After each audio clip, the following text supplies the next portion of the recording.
Anyhow, what is it? Like 5:17 p.m. in Australia? Is it? I don't know. I don't know what time it is in Australia. I apologize for any of my live streaming. And I understand that to start this one back up at this time seems a little strange, but I'm only going to wait a little while. There is certain people in a different time zone than that I'm hoping they'll come in so we can just talk. I mean, cause this shit's gotten a little ridiculous. You know, I can get it how, some bitch like Jules wants to leave out that the first month of her channel wasn't as hell as she likes to make it seem. It was when I was sharing out her link to get quite a few people that are still there.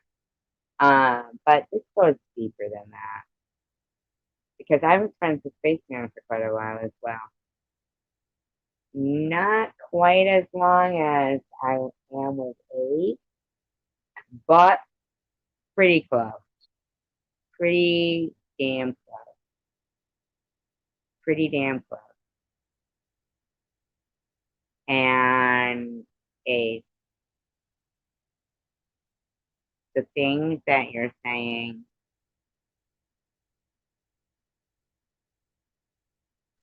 are not even comparable to the situation with you and I. I could fight with Dan and, not really be upset about that. We weren't that close. I mean, I'm not saying anything bad about Dan at all. Uh, Babos, I like Celia. I really do like her very much. But we've argued, you and I, Kate. You had my heart. Not in a weird way, but I don't know. Like, you and Minnie I mean, I've never, no, because they're not even going to show up. They won't even, don't even worry about it. In fact, I apologize for leaving so soon before. I was thrown off guard by the phone call, but when I got off, then I looked online and I saw a couple of things, and I'm in shock. You know what shocks me the most is I can tell by their words that the loss of our friendship didn't hurt them as much, didn't hurt her or even him, but I mean, me and Ace, we were close, but you can tell. Look, see, zero. It's only five. They would be here at every live stream I had before. Then what happened was they all started bashing me behind the scenes, my own mom, my crew, my group, right? Bashing me behind the scenes. And although there's, I don't know if there's still a crew or a group, whatever, but none of them will admit that they wouldn't even know each other if it wasn't for me. I brought them together. There must be something that I just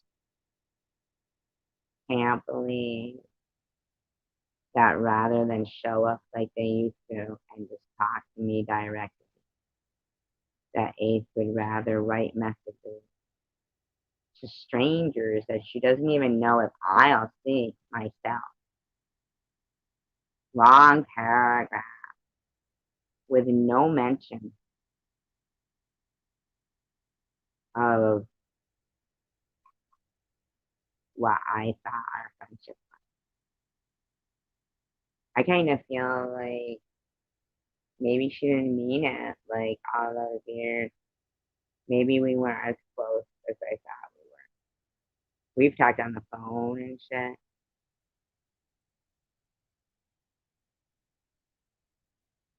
She keeps talking about something that she didn't even know about until all these people told her about. She's never even really seen the actual thing that was said. She's really basically just heard secondhand.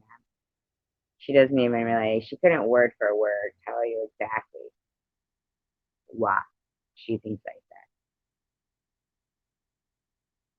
Word for word, she couldn't. That's fine by me because I felt bad immediately. Why does she think it's not available? I was ashamed of myself. Said that repeatedly. What do you want me to do? Fly to Australia and lick your toes so you can still tell people, hey, she's an asshole? Because you haven't defended me when people are talking me down at all. You act like for 3 years you liked somebody that was an asshole. Because you know what? Even like say somebody was say me and Lucas were like arguing and then somebody said something about him. Or even in Rachel Reed, even, it happens with uh and I would say, yeah, but I mean I'd still defend them. Because it's okay for me to be arguing with you, but I don't want nobody else fucking saying shit about my friends. But you're all fine. The more people that bash me with you is awesome to you. And I can't understand that. Because even if somebody came in here bashing you, Ace, I wouldn't let them. But, and I've said it so many times about how much it hurts me. Look at me, even running a live stream right now, saying, Ace, come talk to me. Are you? No. But at any moment that you guys can fucking, like as if I was a puppy that shit on the carpet, rub my nose in some shit and allow complete strangers to, you will. You know that behavior is what makes it easier for me to deal with what I thought was such a loss of a friend. Your own behavior makes you easier to let go of. And that's unfortunate because I thought you were wonderful. And I'm not saying anything bad to you right now. You can come in here right now and you can change everything. The ball's in your court. Here I am, 5:25 a.m.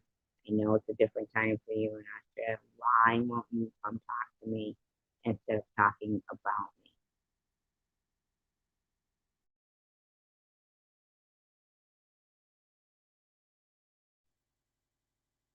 Even Spartan Dan, he's not blocked either. If he had something, anybody at all who has any kind of grievance with me, please, if you're awake, please.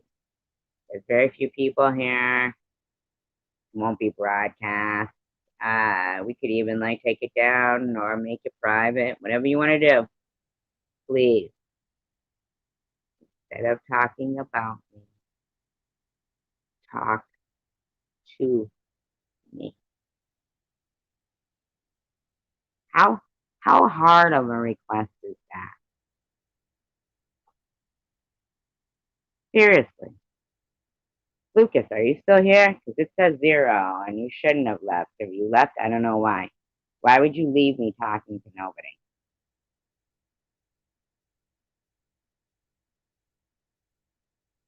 I sit here, I listen to you guys, blow off steam. I want to know. Thank you. Thank you, Lucas, for being here. It must say 0 even when there's people here. Isn't that weird? Wow, their count is off on YouTube. I'll tell you that much because it says 0. Yeah. I mean, and I don't even want to call her a coward. I would never think of Ace as a coward. She's not a coward because she's still talking. Cowards don't still talk. She just didn't care about me. Like she was phony to me. She wasn't really who she portrayed herself to be to me, evidently, for 3 years. And that's where I have an issue wrapping my head around how people can pretend. We had never had a fight in our life, and we still didn't. She just stopped talking to me.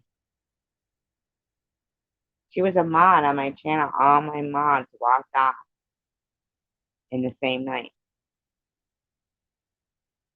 What they had done was created a Discord channel and a Skype and stuff where I wasn't included. I hadn't done anything to any of those. God's honest truth, Lucas, Lucas, I swear to you, on everything I love, every fiber of my being. I started the live stream so that, and we had fun. Belly laughed. I mean, laughing. I can't even understand what their issue was with me to this day. To this day, not one of them has had the decency to say anything to me.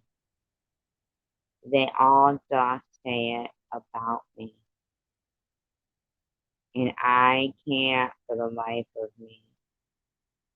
Thank you, Lucas. And we met out of this community, completely away from this community. You did not know me from this community. You knew nothing about me. That's why I appreciate Tommy Highway and Tim. He doesn't come over here as much, but it is his channel, and he did have me on his show. And I appreciate them for that, because out of that, there was a Shawnee who would come here as well. But I mean, look at, I got a great mod. And I'm telling you, Lucas, I had a rogue mod. Maybe more than one. And I'm not even lying to you. Do you know, Lucas, there's a live stream we could watch, right? And the shitty thing is that we wouldn't be able to rewatch the chat room as well. But you could watch it, and it's the chat room where it's interesting. See, because I wasn't even able to concentrate on the chat room, because of what was happening to me on the live stream. And if anybody wants to know, I'm going to tell you. Here's what happened. What happened was one night, it was when Secular had gone over to the V channel and had said that Bobbles and I were the leaders, or Bobbles, me, and Miss Passion were the leaders of whatever, blah, blah, blah, to get him going again, okay? To get him going again. And so I said to Miss Passion that had occurred. Well, Miss Passion and Byron said, we don't believe you. We don't believe you. Now, there it was. I mean, it was right there, but they don't want to look. They don't want to see. So anyway, so she comes on my live stream. I want to give her my phone number. And guess what I do? Hi, King of Ipswich. Guess what I do? The worst thing ever.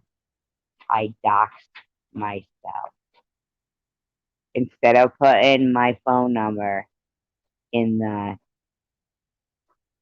private chat to Miss Passion, I posted it in the live stream. Okay? This is exactly what happened. And it sounds so ridiculous that it all went this way from here. You're gonna be like, really? That's so tough. But listen, so I immediately end the live stream. Right? Boom, gone. try to get it out to Miss Passion as quick as I can. Oh my god, I just put my own, blah blah blah. I don't want to say it. It's fucked up. Fucking Rourke calls me immediately. He's like, oh my god, who the fuck does that? We're laughing, but I'm not really laughing. So I think to myself, okay, what's the only way to do this? To handle it, okay? To handle something like that, what's the only fucking way to do it? Right? Hi, Zara. What's the only way for me to do this? So I go, if I don't go back live, then they're gonna think that's probably her phone, her phone number. So I go back live and I call it for a good time, call this number. Okay? And I say, oh my God, I screwed up. I put my fucking neighbor's phone number in there. Nobody calls it. Actually, I don't even say that I put my neighbor's phone number in there. I mention nothing about it. I put for a good time, call this number. I mention nothing about it, right? And neither does anybody else, and nobody calls. Okay? So awesome. So I had some respectable people that were there that, were like, um, were basically not even going to bring it up. They knew I wasn't going to mention it. I wasn't going to label it my phone number. Zero X Infinity. Do you know that people think that you're Vern? Um, so anyway, here's what happens. Here's what happens with that.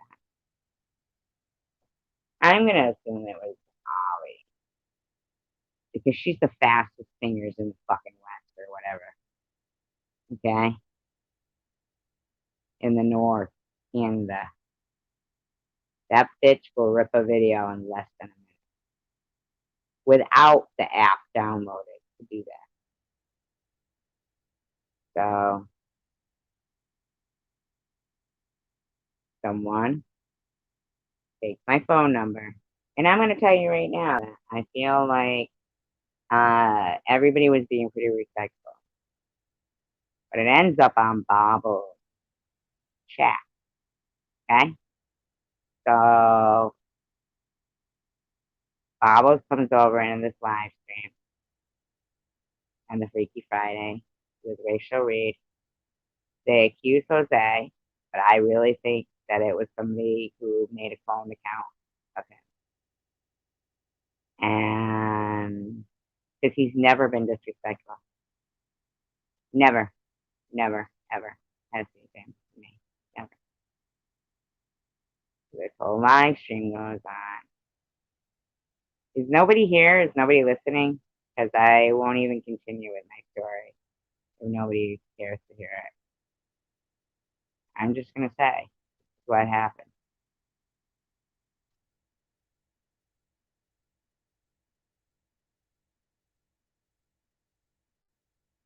Roll call. Lucas. Lucas. Lucas. Like Ferris Bueller. Bueller. Bueller.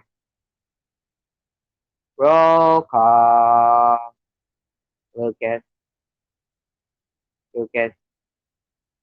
Stay here. You're here. I don't want to mark you absent. All right. King. King. Ipswich. King. Stay here if you're here. Zero. Infinity. If you're here. Stay here. But as long as Lucas is there, I don't care. Lucas is 2 ears, and that's enough ears for me. See how I am? Horrible, right? Horrible. My God, can you believe SD wants people to vent to?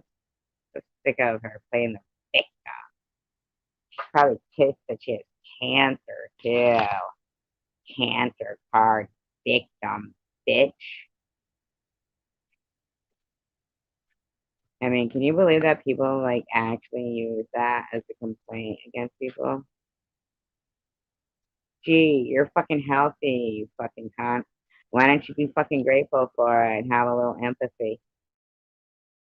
And I'm saying cunt as like a broad spectrum of my dog's an asshole. I'm not gonna lie right now. I can't even have a clean fine. Eat a Kleenex. Wipe yourself from the inside out. I really don't care. Lucas, we're all that matters. I don't care. See, this for me right here is really good. You know why? Because I know damn well that Ace and Spaceman live in Australia, and this is a perfect time for them.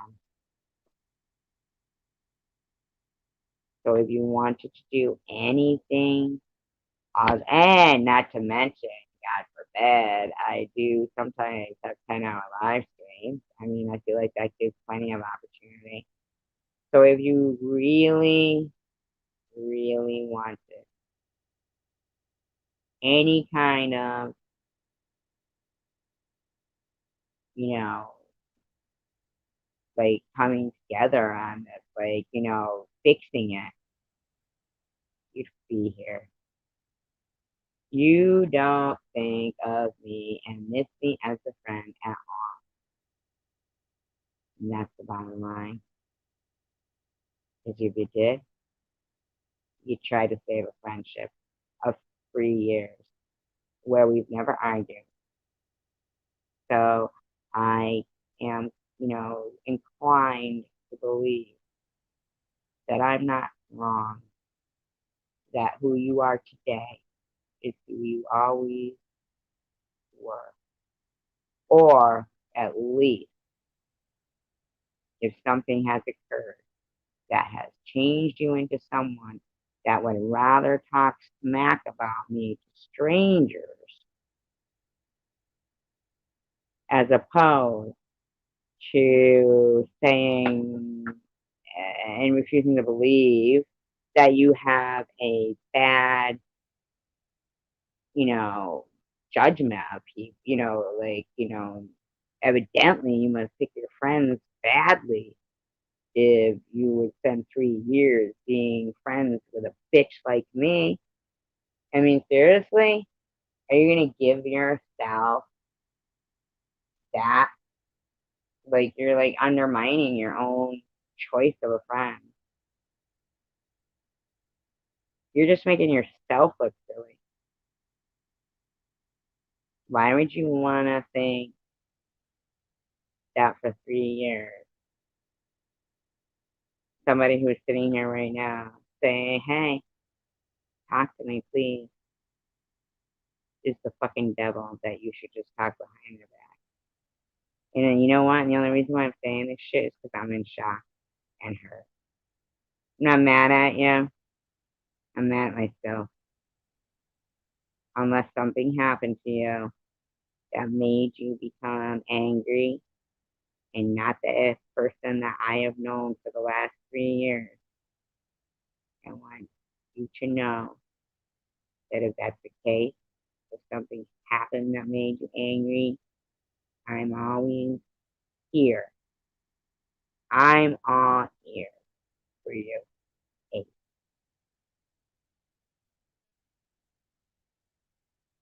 But if you just decided, and I have a screenshot of you, basically, someone sent it to me too. I didn't see it myself. I wouldn't want to. It hurt me too much. But someone sent it to me of you basically just agreeing to believe somebody you barely knew saying a lie about me. Zero, I don't believe you, Vern. I've seen you on the panel at the same time they were on the panel. Pretty hard for someone to talk at the same time someone else is talking.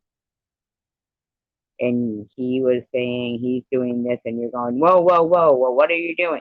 So you were both talking at the same time, No, Lucas, he's making a joke. He's being facetious. You're not zero infinity.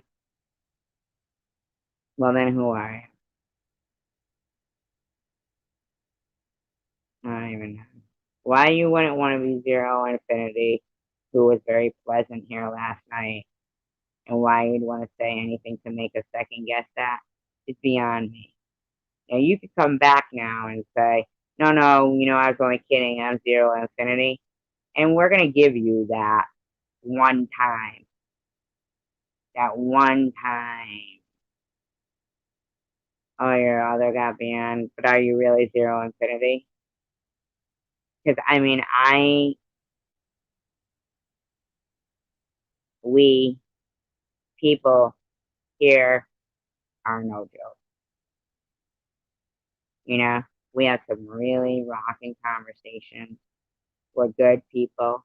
We're loyal. We're real, interesting, intelligent, and well read. You fit right in. You're anti-Semitic. You are. I feel like I'm so damn lovable that you will realize that you're really not. And if I'm not as lovable as I think I am, well, hey, if I slam the door in your face, then I might give you a reason for being anti-Semitic. I'm not going to be the person who gives you the reason. You hate them all of them. Well, unfortunately for you, God doesn't hate the Jews. And that's the fact. That's a fact. So you sat here listening to Aiken, who's your friend, right? You know that I heard in Aiken's voice so much sorrow. Who took away freedom of speech?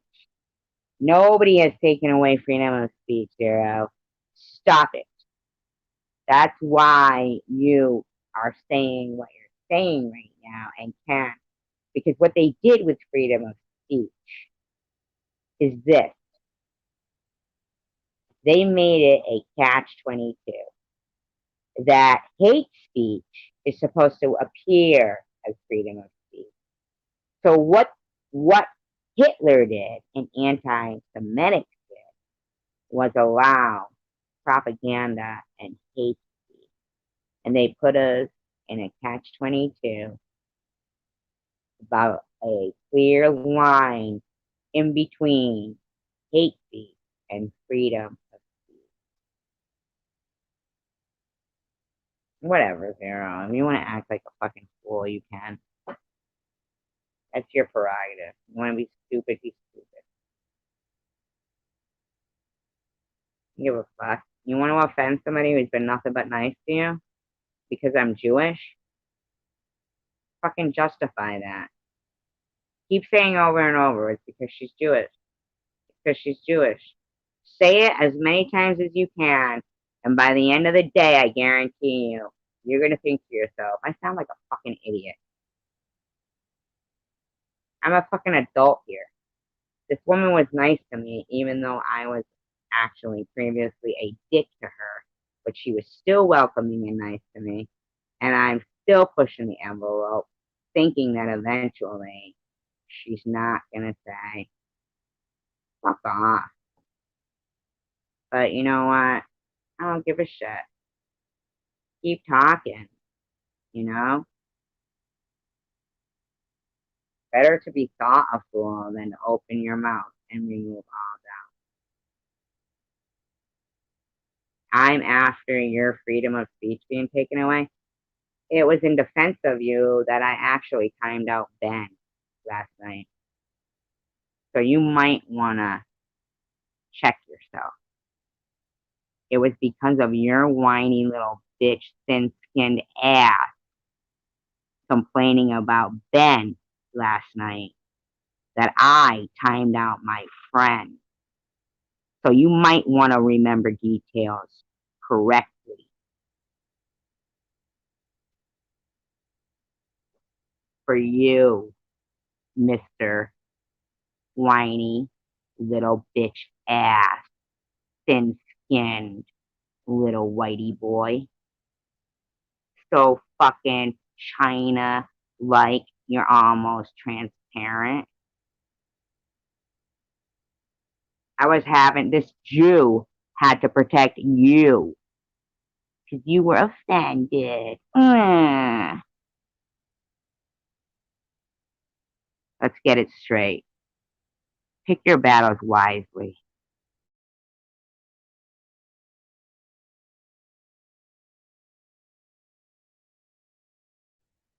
They racist, did you know that? Is that makes sense? They racist, did you know that? Do you know why skinheads are skinheads? You wanna know why? You wanna know why?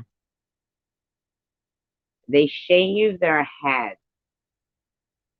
because if they have brown hair, God forbid,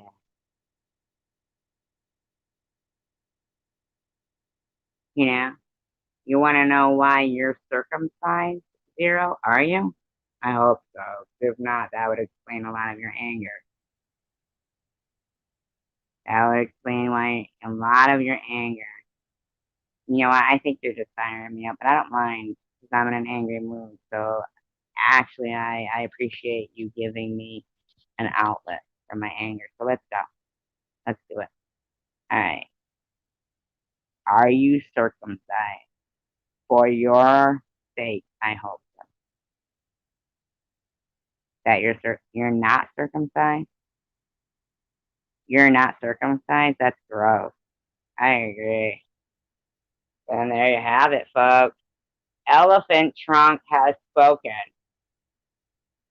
The elephant trunk with a problem with Fermunda cheese and any kind of other yeasty cheese you can find has spoken.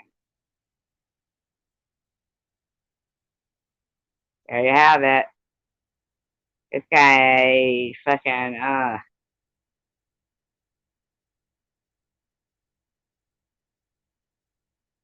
you're not circumcised. Is that the truth, Zero? You might want to be a little more fucking humble and kinder.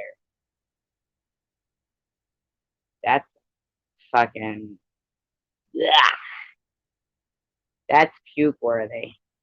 Please, I'd rather be a Jew. I'd rather be I'd rather be. What's the little pink rocket for? I don't get it. It's alright. I told you I don't mind. I just really want to know because I'm like, this is a serious question. Like, are you circumcised? If you're not circumcised, then the argument is over. Mic drop. You know what I mean? I don't even mean to be a dick about it. Your parents are assholes. You gotta find yourself a nice fucking what are they called? You know, they do the braid, the bris, whatever. Yeah, you better go find yourself one. You poor kid. That's sad. What a shame. So all this time, you have really thought that only Jews could be circumcised, and that's why you hated them. So you thought all the Jews got all the girls. Guess what? There's loads of other religions that cover their asses by being circumcised. You want to know why? Because it's cleaner. It's more enjoyable and less stomach turning. You got to go get circumcised, and you could come back and argue with me. Consider it CYA, covering your ass, because that you won't even get into heaven if you're not circumcised. Even in heaven, they don't want you if you're not circumcised. It's a covenant with God. It's an agreement with God that even the slaves, even if they're not Jewish in your household, be circumcised. Want to know why? To spread a lot of disease. and was gnarly.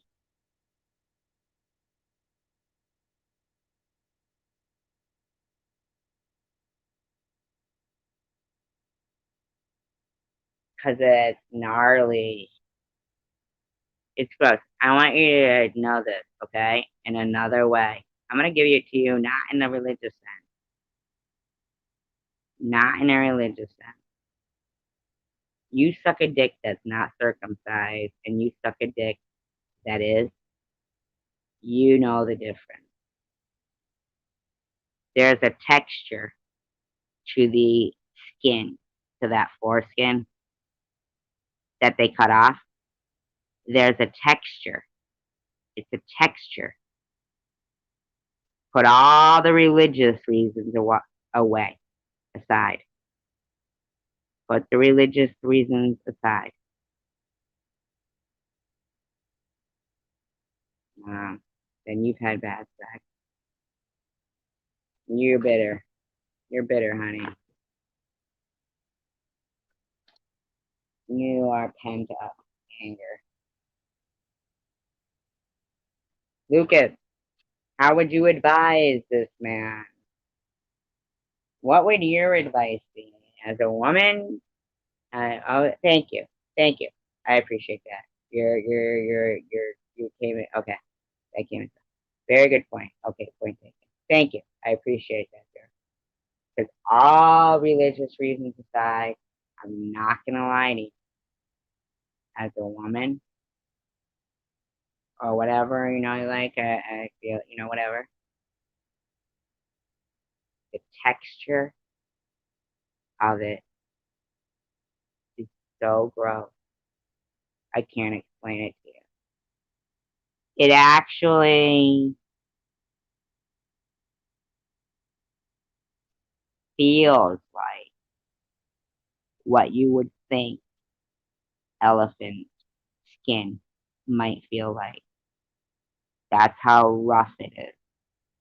And this is deep, like, inside information I'm telling you. It's not okay. No, it would be like if you were going down on a woman that had alligator skin on her vagina, like the pink part, but it was like alligator skin and all rough and shit. You'd be like, this is different. This is not what I'm used to. Like, there's no getting it, you know, with saliva wet, even. You can't work with it. What's XDDD mean?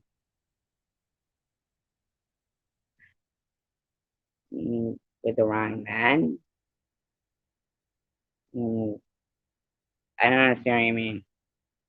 You mean like circumcised then? Right now, I don't really. You guys are the men I hang out with.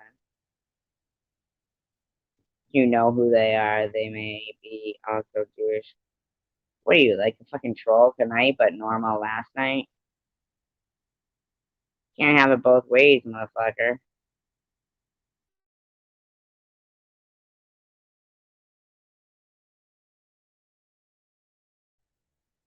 Because he was normal last night, remember, Lucas? Semi? Yeah, that emoji is too. It's stupid. Maybe you are Vern.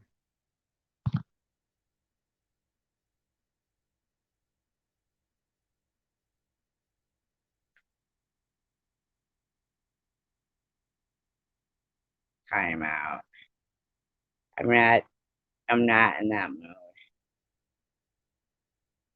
Oh, you're right, Lucas. See, I like Lucas. Lucas, you so far. I mean, like, I've seen you. You are a good-looking guy. I'm not hitting on you in any way. I mean, I'm not saying that, but as and I'm talking about as a man, all right? I don't mean like, oh, gentlemen. I'm not saying. I'm saying you're very manly until, but at one point when you told me about belching, I had my suspicion. I had my suspicion. Uh, but I like what you say. You go, what the fuck did you really come here to say, Zero? And your point is, why is he allowed to talk? I mean, you're about to get blocked. All of that shit is awesome. That shit's awesome. And then when you start calling him agent and you start saying some crazy shit, you compromise my conviction so badly then. Because at the same time, I hear you go, I've been with Tracy and I know you have. And you go, I made her smile. So I know you worry about me smiling. And you kill me. You kill me, Ben. Because I don't know what's going on with you. Just tell us. Not everybody. And I'm sorry. People could call me stupid for thinking that, oh, they go, oh, don't trust anybody. Well, I think that you can trust people, but you trust them in level. You let out a certain amount, so it's not gonna. You want to know. You kidding me, Jose? You were here tonight. You were here tonight. But I even said tonight at the beginning of this live stream, I talked about you. You didn't hear me. I said Jose has never, ever. Yes, I do. I said Jose has never. Lucas has been here since the beginning of this live stream, I believe. He heard me. 805 Remedy is Jose. He was here the night they all walked out on me. Oh my mom. He was being, I mean, when I went back, which was just a few weeks ago actually, and watched and read the live chat that was going on, that's where I saw it. While they were distracting us and, Jose's defending himself and fucking, I'm like, what the fuck? I didn't want anybody to, remember that? 805? Jose, do you remember that? You remember, we used to laugh a lot. I mean, we still laugh on my channel. We do. But I thought we were in such a good direction and place then. And yeah, the terrible time. Yeah, right? Wasn't it a shocker? And Jose, 805 Remedy, and then they stayed. They stayed. You guys, I want to say, I mean, I've had like people who were like from the beginning, but I want to say that I feel like, let me think, let me think. I mean, of course, Tiffany, yeah, we still talk for hours here. And I think it's better now. You know that? Because I had a rogue mod then. I had a rogue mod. Lucas is cool. And you know what I do now? What do you have to be allowed to hack it? Just kind. You just have to be kind. Zero. If you are Vern, you could talk to me. You know that? You could come up on the panel and talk.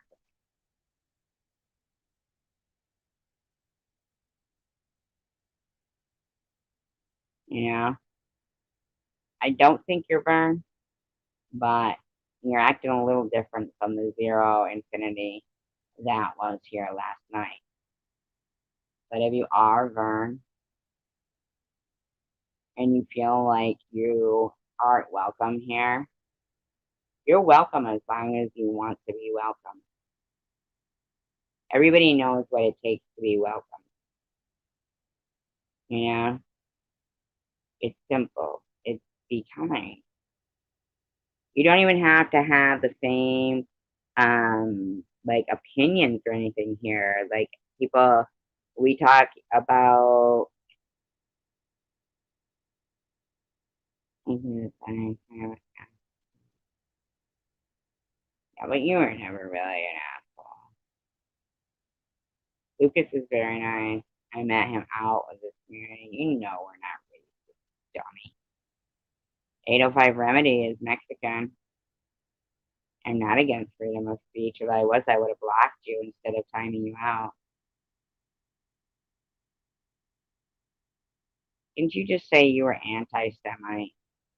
Isn't that racist? How about I drop the link and you come up? That would be fun. That'll show you how not opposed to freedom of speech I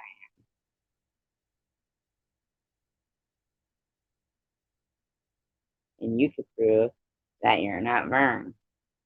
You want to know why? Because I received some some intel that you're Vern.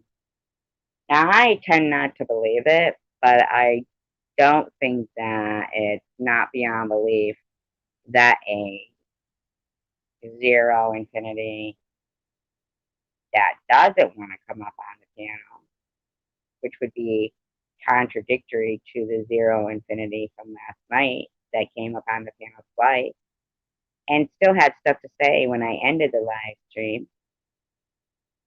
So here, come up and finish what you wanted to talk about last night. Doesn't have to be racist, doesn't have to be anything at all. But if you are a troll claiming to be the same zero infinity that we met last night, that is acting totally opposite to the one from last night, then come up on the panel. Otherwise, I will not even believe that you're the same zero infinity. Although I do believe that that zero infinity from last night was a tad bit anti-Semite, but I don't believe he would be this rude. So here's your chance. Otherwise, I'm just gonna think you're just Vern, pretending to be zero infinity. Yes. Well, Jose, that's actually why I don't know if you saw the name of this live stream, but if you remember correctly, that this would be perfect time. Oh, Kai Bear, you know what? Kai Bear had come in, and I don't even think I said hello to her. Kai Bear, I'm so sorry. Do you know that? Now that I think about Australia, I know she's probably not here. So, my apologies to Kai Bear. My apologies. Extremely. But you see, she's in Australia. Ah, Kai Bear, I'm so sorry. I'm so sorry. I was distracted with the anti-Semite thing, but I don't even think she's probably still here. But if you are Kai Bear, I, 100 apologies to you. I'm so sorry. I should have greeted you. My mind was off because of that anti-Semite shit. I feel horrible. That was awful. I feel awful. She's a nice person, and I was too distracted by the meanness, and that's what people like that do. You know, zero infinity distracted me from someone kind like Kai Bear, and I feel like an asshole. And I apologize, Kai Bear. I apologize. Um, yes, but Kai is from Australia, so this would be perfect time for Ace to come here and talk, or Spaceman. And Ace will say stuff to complete strangers that are bad about me, and she won't come here and just talk to me, her friend of 3 years, and I don't understand why.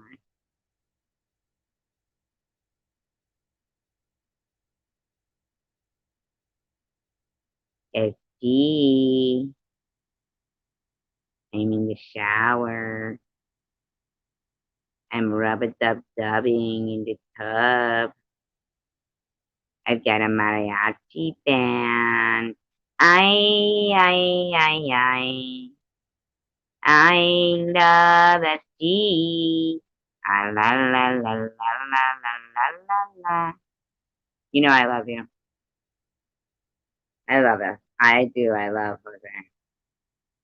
Not love, love, like in love. Get over it. I'm sorry. I'm just kidding. I'm just kidding. But he's a good person. Jose is a good-hearted person. He looks rough around the edges. He comes off, sometimes a little creepy, like, but not to me.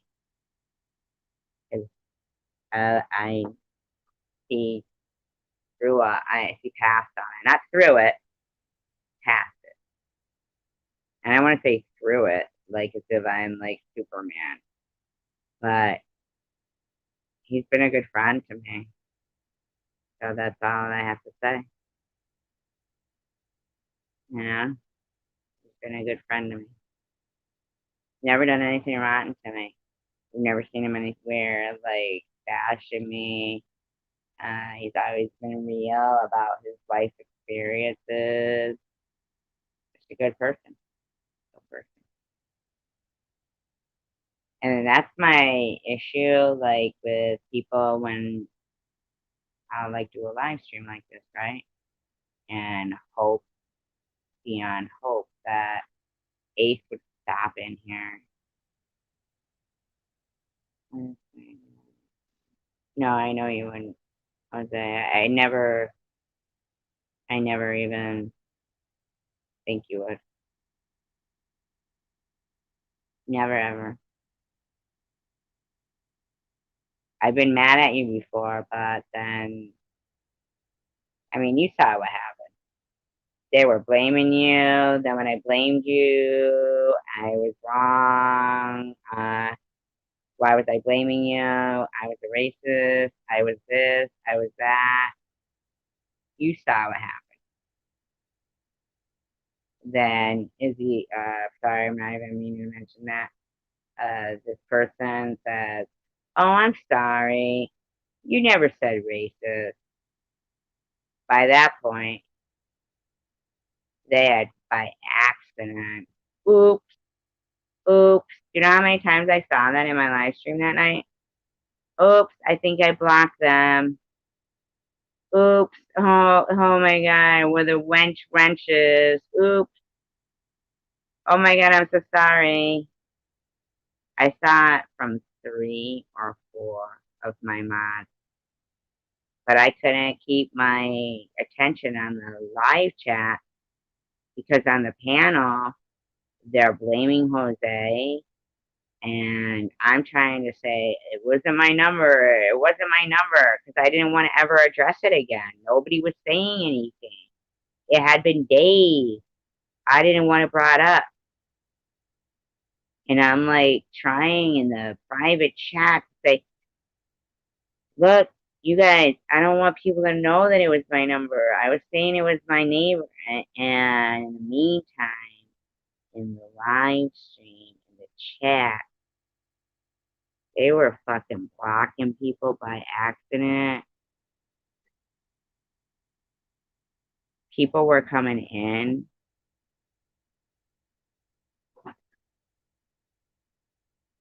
Yeah, but listen, Jose, if you ever get a chance to watch back, that Freakers Ball Friday live stream. It's got a dog and a tutu on it. It's like purple background. Read the chat. What was going on the panel was only the half of it.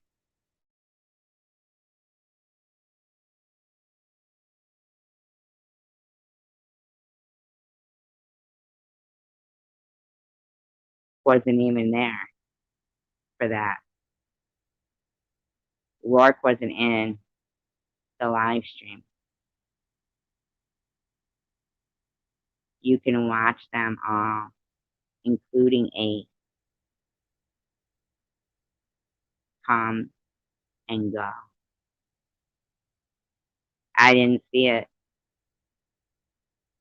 I couldn't. I was so fucking kept busy with that private chat going on. Yeah, I did. But I knew that because you had never called me. The only one. Listen to me. This is the thing. It doesn't matter in the live chat in where they're talking, where the talking is going on. When people would come into the room, they go, "Oh, I'm sorry. This must be a bad time." And then they wouldn't be there. And these people were blocking, and they would go, "Oops, sorry. Oops, sorry." And one by one, they each disappeared. And the very last, and you know who was the last one who ended my live stream with me? Who was the last one in there with me after everyone stormed out? Jose. Jose was the last one standing there with me after everyone. That's 805 Remedy. The next day, I lost like 20 subscribers. They were writing like paragraphs of shit. And I never realized they had this whole fucking live stream going on, Discord, all this shit. I mean,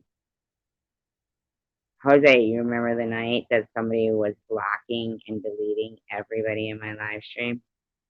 I can't imagine how many people that night, even if it was just 5 or 6 new subscribers, not even if they were subscribers yet, but people in the live stream. Thank God for Bobbles.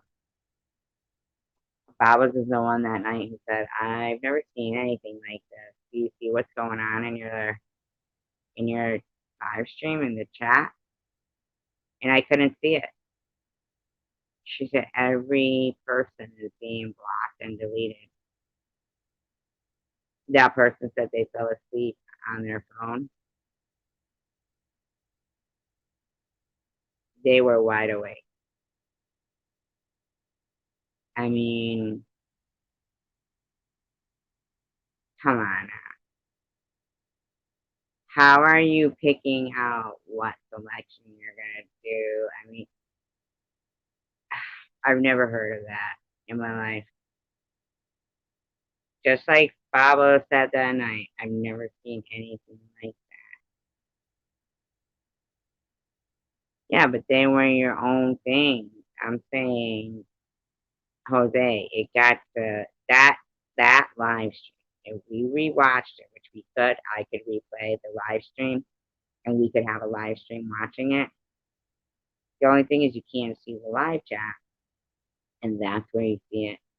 Even up to 8. You could see they had already gotten a bug in her ear, and I didn't notice it. She was going, I can't take the drama. I can't take the drama.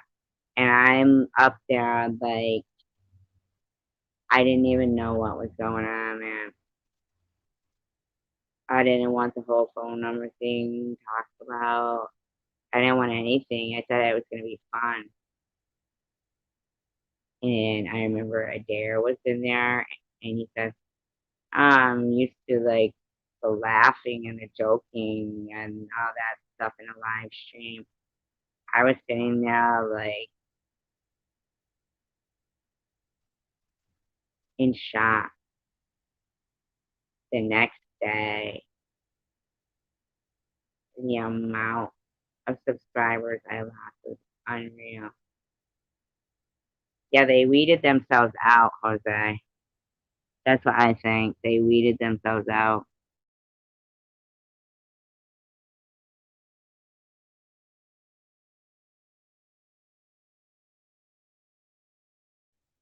Somebody else told me, Ben, that he had also received something weird.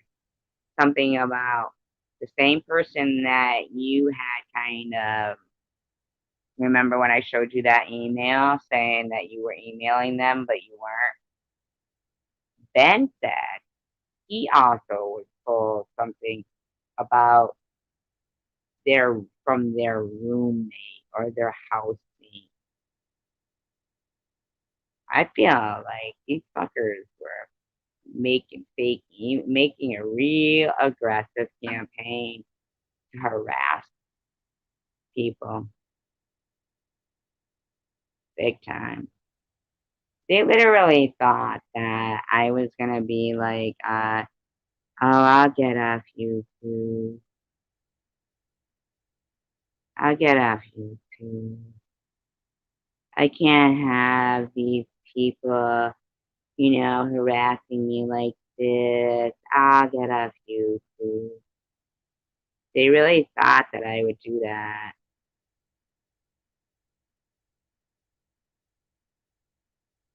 Whenever I hear people say that, I think to myself, so they should get off YouTube as opposed to stopping your bad behavior. That is so surprising to me. Why wouldn't they think that saying, oh, well, you should have thick skin. If you can't handle it, get off YouTube, as opposed to being intelligent and adult enough to know that you only need to have thick skin to defend yourself, even though we all have thick skin. I mean, seriously. But here's the thing.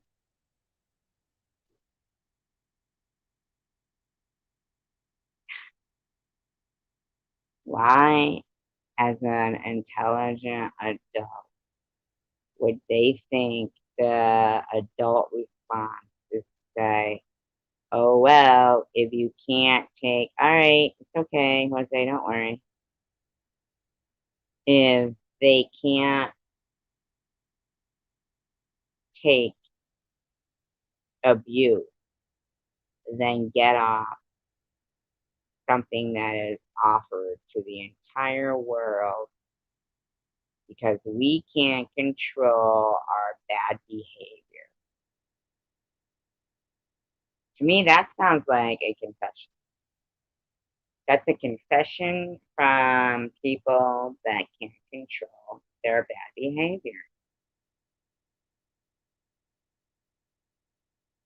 If I was somebody that had, the ability to be in charge of something, I would say, well, there you go. The answer's pretty clear there. The only reason why someone would need thick skin is to protect themselves against an attack. You're telling them you're going to attack them unless they get off YouTube. You're confessing you don't have the ability to control your actions or bad behavior, even though you're an adult. You get put in the corner in timeout. We're going to put a little dunce cap on your channel. So every time someone goes to click on your channel, It won't be available because it will say, I couldn't control my own bad behavior, so I'm in timeout. That's what they should do. They should put like a little sign around them, just like they do with the dogs that pee on the floor, or a dunce cap. When people go to and say, and this is my first time out, right? Second time out goes a little longer with a message saying, I can't control my actions, even though I know how to read, evidently, because I'm using a computer or whatever technology. So I still refuse to act accordingly. Because here's the thing. Okay, freedom of speech. All right, freedom of speech. Oh, you take away people, and then what's hate speech? I mean, that's taking away freedom of speech. But if a landlord, by law, has to provide a safe and peaceful living environment, why doesn't the government or the people who are in charge,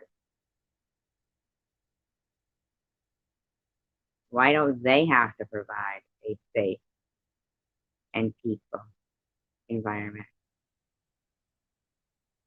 So my landlord has to provide a safe and peaceful environment, but he can't protect me, or he or she can't protect me from the nasty words of some stupid adult that still doesn't know how to behave.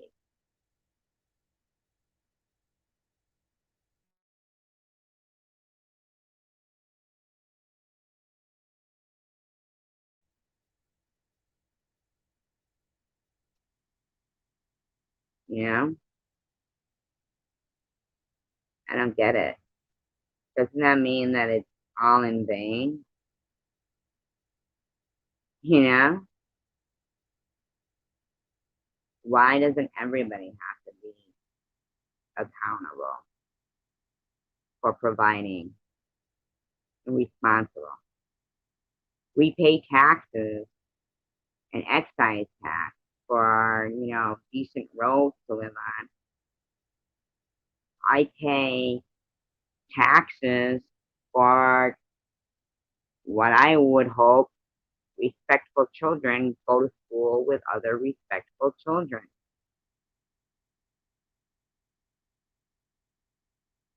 If you have parents who monitor what their children watch, and then you have a set of parents who don't monitor, well, at the end of the day, what are you gonna say? Are you gonna tell the 5-year-old who, watched the slasher movie, and knows, what a knife can do, slicing someone's throat? Are you gonna say to the 5-year-old that wasn't prepared for that kind of an attack, they should have had thicker skin?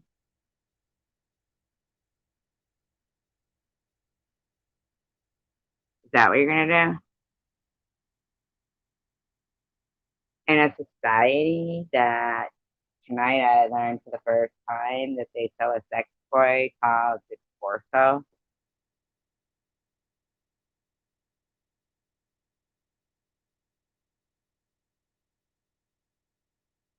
I can't imagine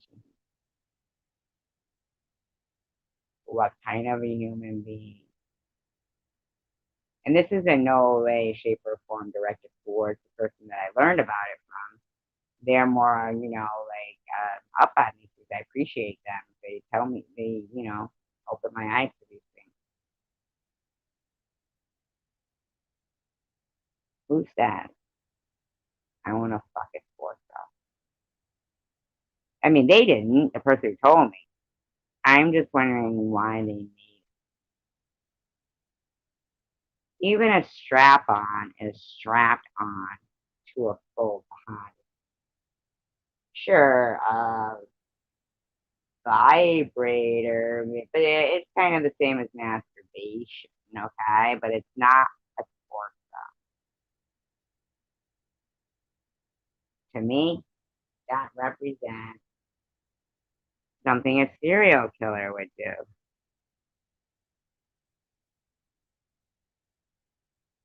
Right, and at 11 and 13, those are kind of like normal ages to know about scary movies. But there's some kids that know of, because I was about that age when I would watch scary movies.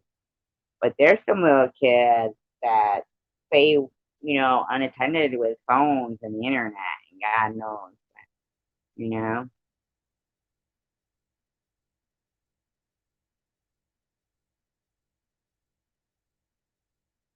You live in England though, right? I used to live in England. I feel like England was different. I mean, it might be worse now. I haven't, I'm not worse. I mean, but I mean, I loved England.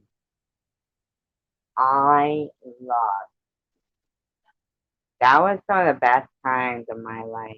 And was living in England. Ironically, um, I don't know how old you are, but it's just ironically like, oh my God, I just loved it. I loved Market Day. Do you live in, or did you say you live in Georgia? Maybe you said you live in Georgia, not England. I think you said Georgia. Then why would you say the King of Ipswich?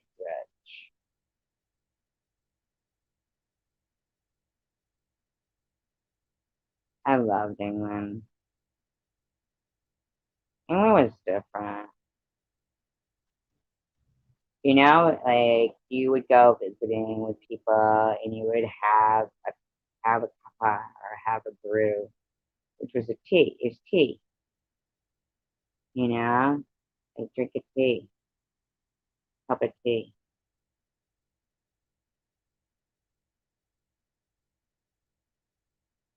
Like fish and chips. Oh my God. You can't get fish and chips like that anywhere except England. I'm sorry, you can't. You cannot. Cannot.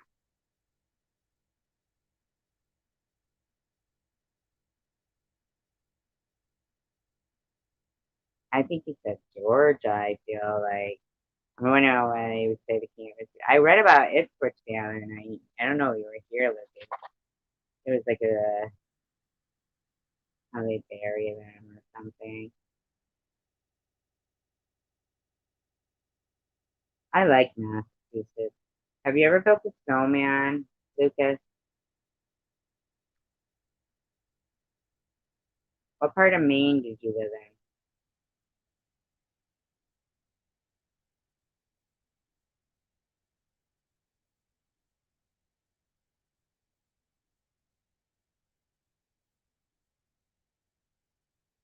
They were so mean to the Indians.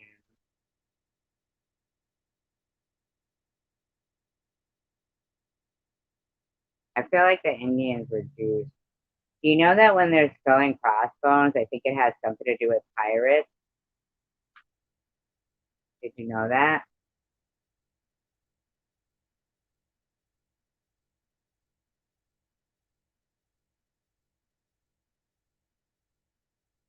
Says, looking for Ipswich. There it is. Do you know of the Old North Burying Ground in Highland Cemetery? Oh, hold on. Atlanta, Georgia, baby. I call myself that because I like witchcraft. I was sort of here. I wasn't talking, but I heard you trying to wake me up. Okay. No, no, no, you don't. But I was confused too because I thought you lived in England as well. That's why I was sitting here talking about England with you. Have you ever though, Lucas? Because Lucas does live in Ipswich, but Ipswich, Mass, near one of the most beautiful places. But anyway, have you ever heard of the Old North Burying Ground, Highland Cemetery? Oh, you have. If you say it right there, you have. Get this, okay? So Ipswich. Now here's the thing. I lived in Agawam, okay, Agawam, Mass. The town of Ipswich was originally named Agawam after the natives who lived there. In the native tongue, the word means a place where fish of passage resorted. What does that mean? Like they vacation there, the fish? In the history of Ipswich, Essex, and Hamilton, it reads, so you used to be Agawam. Ipswich was Agawam. But they moved those Agawam Indians up into where I was Agawam. Captain John Smith described Agawam, which was where you are, Ipswich, okay, because it was 1614, which is before the Pilgrims even landed. So isn't that odd? Isn't that weird? 1614 is before the Pilgrims landed on Plymouth Rock. Here are many rising hills, and on their tops and descents are many cornfields and delightful grounds, which I guess means grounds, but I think it means birds. On the east is an isle or two of 3 leagues in length, the one half plain marish, like like a marsh ground, fit for pasture or salt ponds, with many fair high groves of mulberry trees. There are also oaks, pines, walnuts, and other wood to make this place an excellent habitation. Look at that. You still here? Roll call. I need my two Ipswich people here because I'm reading it. This is an early landscape of death. Okay? It's about the old burial.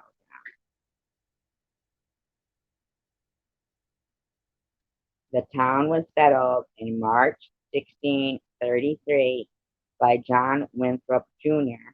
and 12 others, and a year later it was named Ipswich. So they must have just done away with them fucking Indians pretty quickly. In 1638, Muscon. Oh, so they say they settled it, called it Ipswich, right, in 1633. But 5 years later, so they pretty much were like, it's ours. You know what I mean? 5 years later, Muscon, the Indian chief of Agawam, sold the land to Ipswich for £20. He died 20 years later, at which point most of his tribe had become extinct.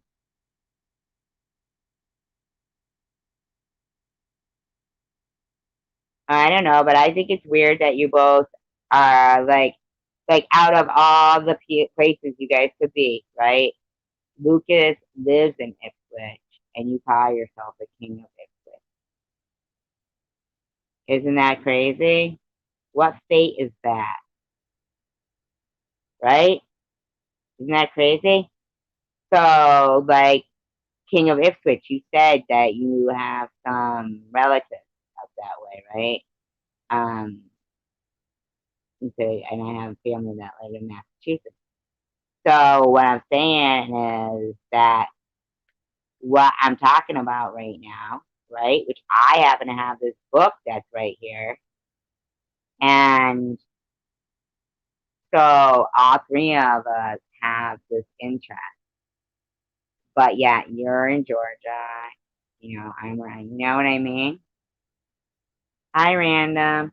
Yeah, it is a little bit strange, right? Yeah. I mean, some of the people that I'm reading about King of Ipswich, or even Lucas, I mean, because he was born there, could be your relative, you know?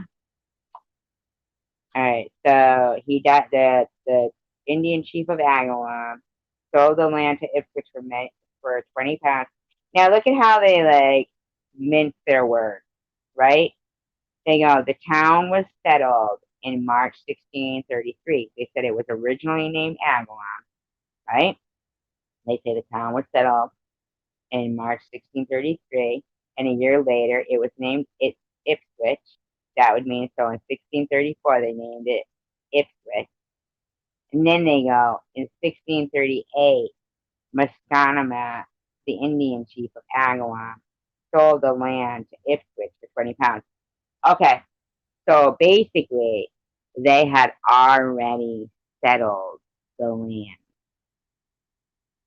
So whether or not this guy was going to sell it or not, it says he died 20 years later, at which point most of his tribe had become extinct.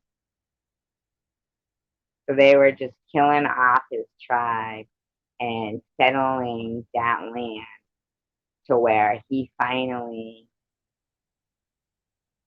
had nobody. Isn't that fucking awful, man?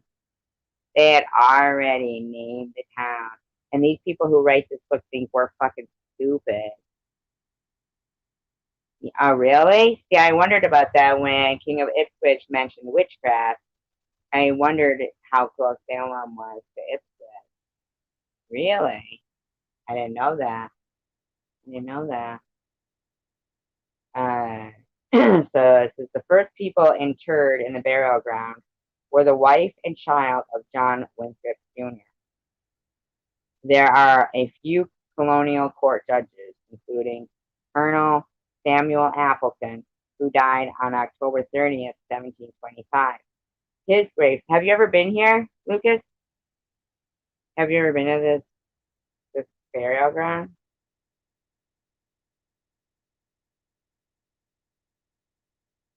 Says his gravestone displays a fascinating coat of arms. He once presided over a complaint against Sarah Floyd for sundry acts of witchcraft. Sarah was later imprisoned in Salem. He also once heard a confession. Oh, yeah, right. Have you ever been to this cemetery, though? The Highland Cemetery? He also once heard a confession by Arthur Abbott, who stated he had exaggerated claims of witchcraft against Elizabeth Proctor. Oh my God.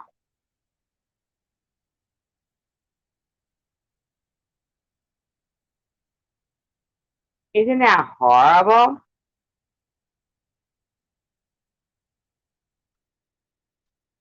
Really, I wish you would go there right now. How far is it? How far is it from you? Is it walking distance? And do a live stream? Come on my live stream and turn the camera around and I'll make it full screen. How far is it? Oh my God, walk to the ocean and do that too. Watch the sunrise. Oh, let's do it. Come on. Give us a walking tour.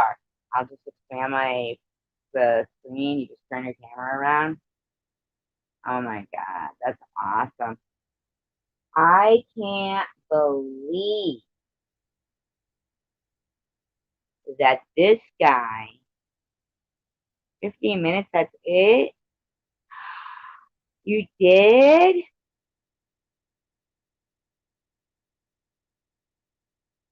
Oh my God. How far is that?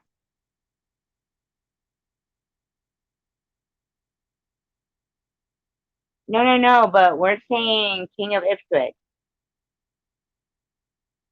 Look at what we're talking about instead of being defensive. Please. Nobody thinks there's anything wrong with your name. We think it's cool that you and Lucas happen to come across each other.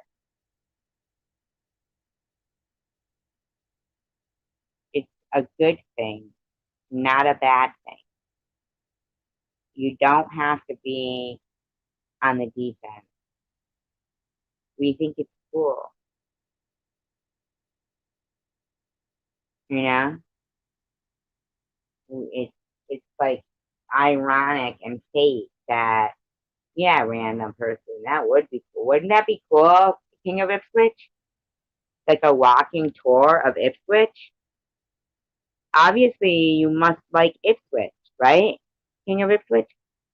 Wouldn't that be? I feel like I'm saying Ipswich a lot of times. Like a drinking game.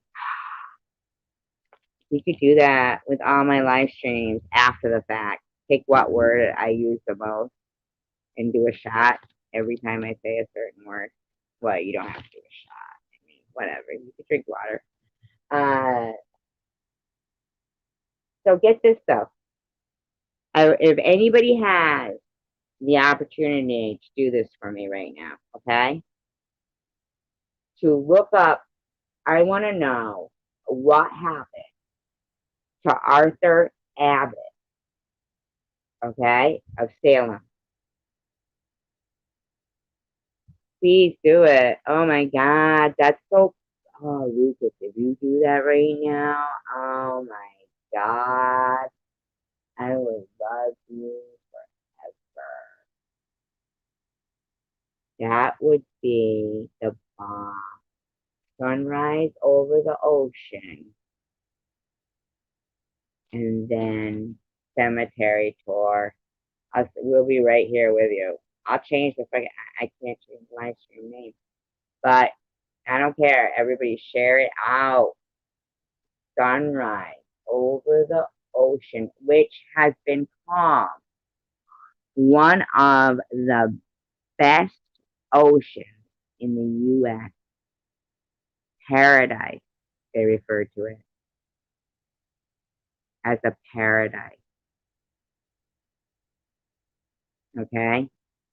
I'd love to. I mean, I don't even care if nobody else watches. If you go to the ocean, are you kidding me? Was I just that happy for nothing? I went from fucking 100 to 0 in a second right then.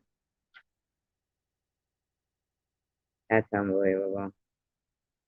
You said, I guess I better charge the GoPro and fooled me. Why would you fool me like that? I was like, GoPro, that's even better. Oh my God, you just broke my heart. At least the fucking over the ocean. If you brought me to the ocean right now, you know, I may never see the ocean ever again.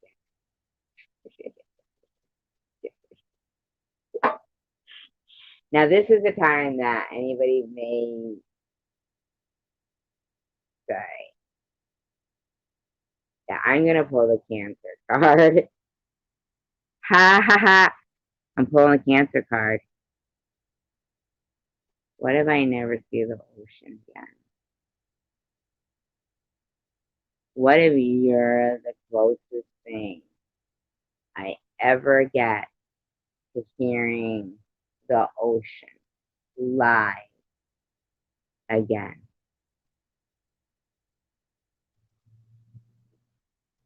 What if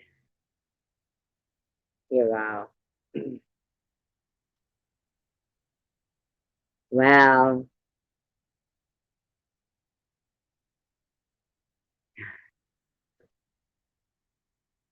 one time, right?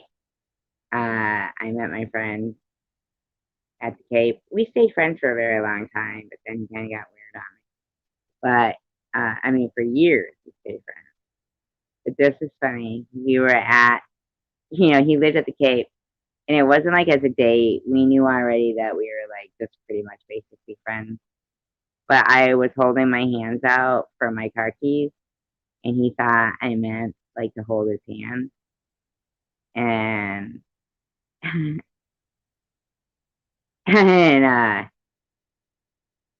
was like, if his hand wasn't so clammy, I probably could have like tolerated it for like a short amount of time. If you guys saw me and my dog right now, and I mean my cats are right here too. They're out. You know, I love them. They're very sweet. But if you saw me and my dog right now, you would think we're geeks. You would think we're geeks. We look like we're posing for a picture. I had a cat that was like that with me, Zoe. She really thought we were attached at the hip. I had her for 18 years. You should look at how Lulu looks at Roscoe with hatred. My cat Lulu, not Lulu, my friend on YouTube. Yes. I used to make these videos, right, where I would rant, but I would film my cat. And whenever I would film Lulu on the rant, she does like really facial, like she's really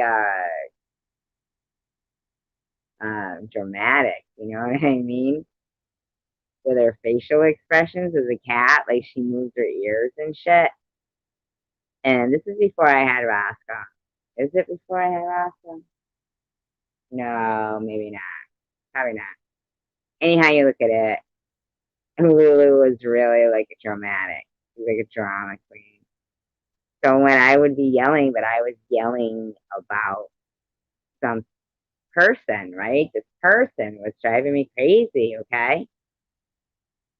And I'd be like, I mean, you and your fat ass, and fucking my cat Lulu would I'm not looking to hold here. You know what's so funny, Lucas, is I already forgot I told that story. You want to know that's what's so fucked up about it is I I already forgot I told that story. So it's funny to me again. It's like gives me two times the pleasure. This story. This story. And you're funny too, so that was funny. Just offering. I was showing her around, not looking to hold hands.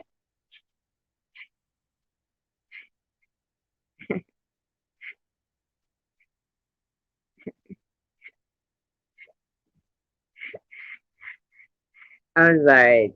That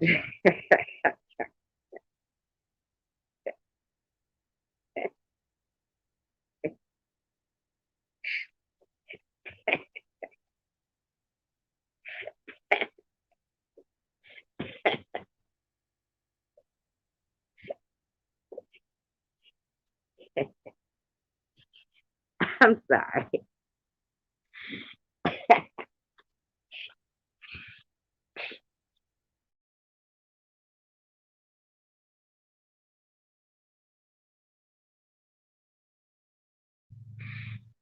That was funny to me. That shit was funny to me. Because I had already forgotten. I just moved from story to story.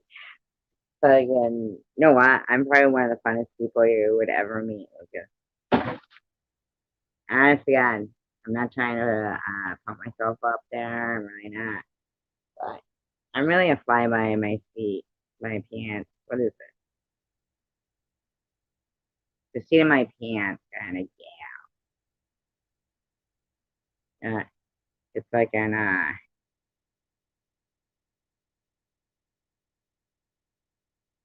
I would pick up and go anywhere, especially if it was in a oh fun. I am fun. I'll sing out loud, fucking with the top down. This shit. An appointment.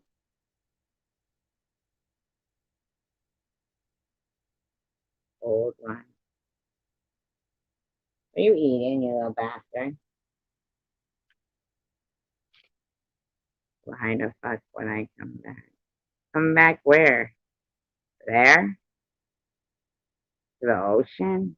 Oh my, I wouldn't. Is it an efficiency or is it a one bedroom that you have? I'm not trying to sound funny. I just want to know. I'm so jealous of you. I'm so jealous of you. My lifelong dream is to be able to smell the ocean right from my doorway. Ah, oh my God. Oh God, you don't even know. I feel so alive when I'm out that way.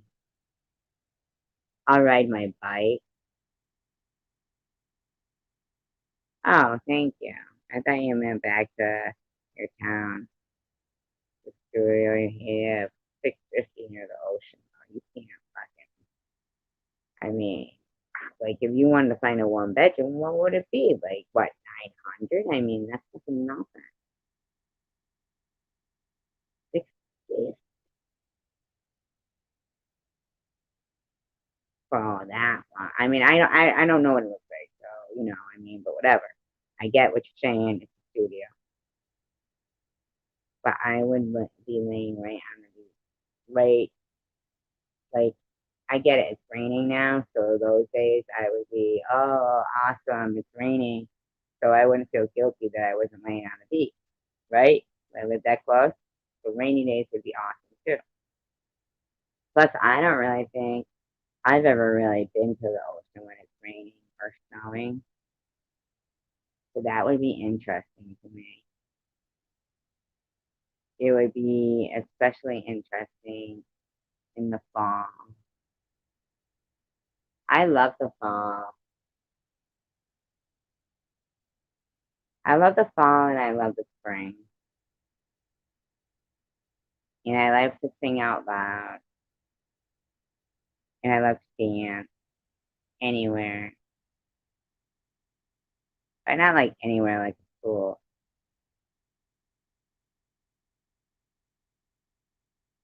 I just love, oh my God.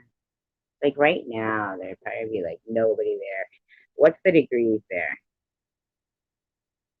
where you are? Is it warm? Is it raining? Is it warm? Here, it kind of looks overcast to me. But I feel like because it's summer, it still is warm enough.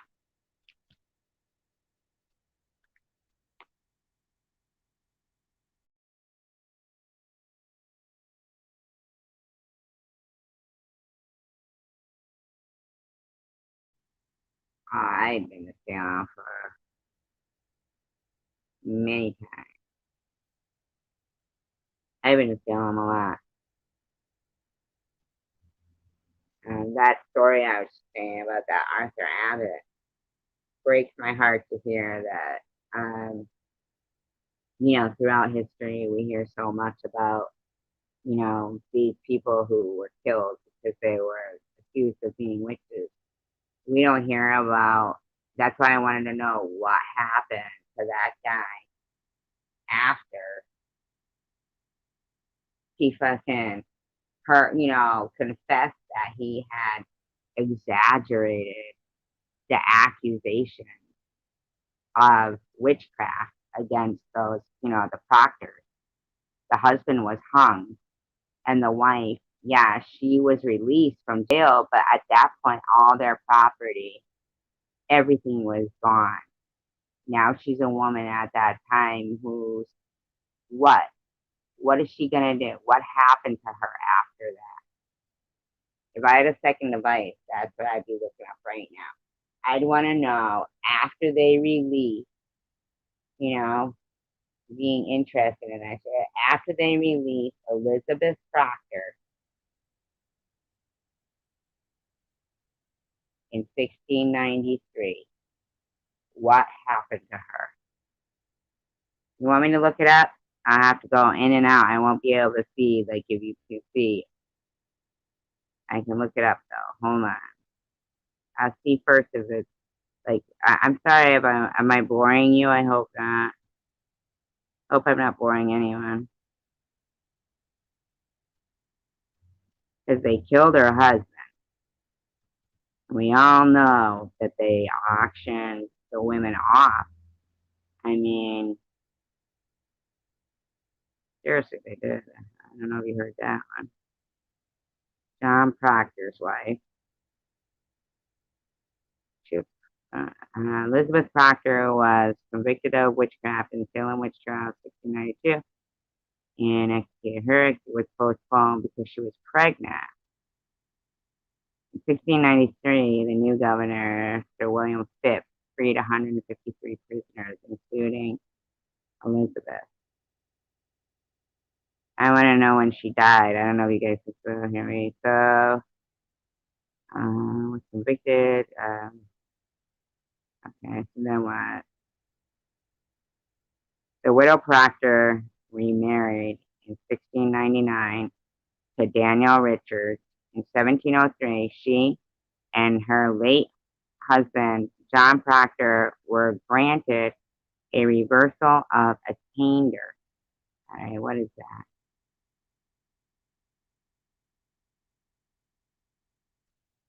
Until losing not only, oh, wow. Wow. I don't know if you guys can still hear me.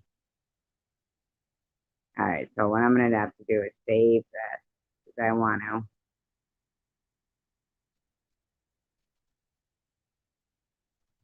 All right. I don't know if you guys can still hear this.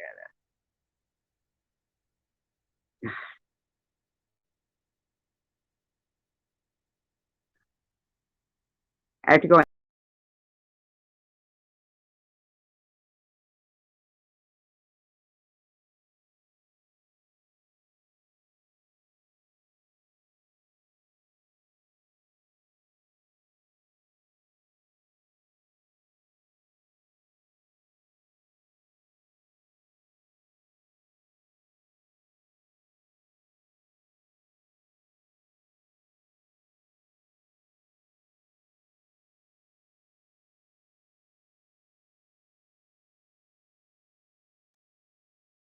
Can you hear me now?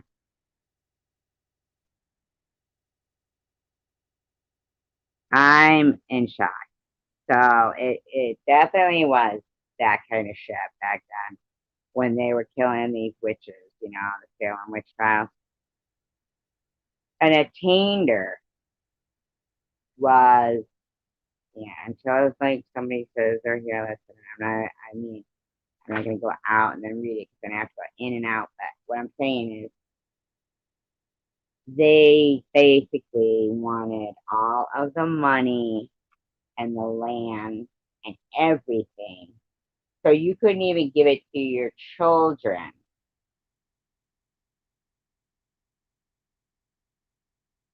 So in 1703, Hey Ace's Adventures, talking about Salem witch trials and shit. And Ipswich.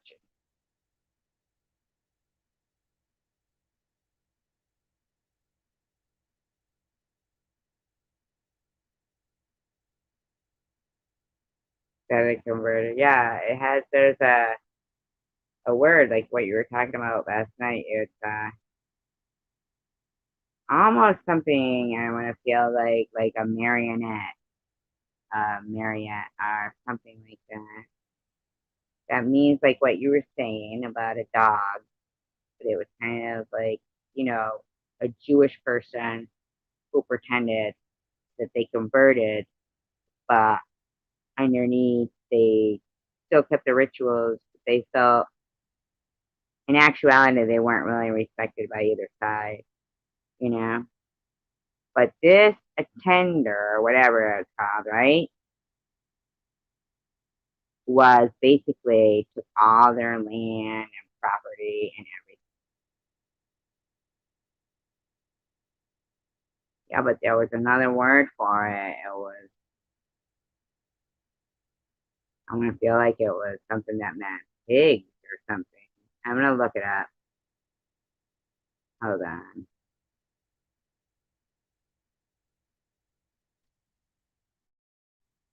I gotta figure it out. Now you got me.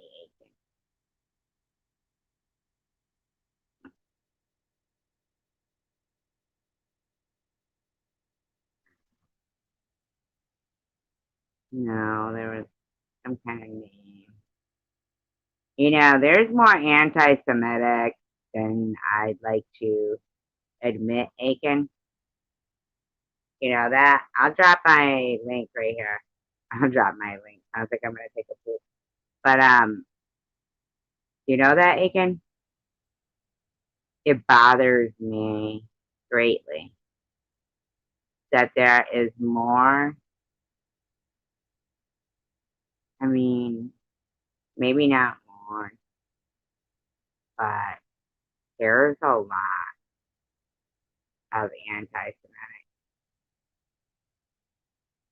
and I don't even think like half of them realize that they're not. That wasn't all that they killed. It was more about free labor.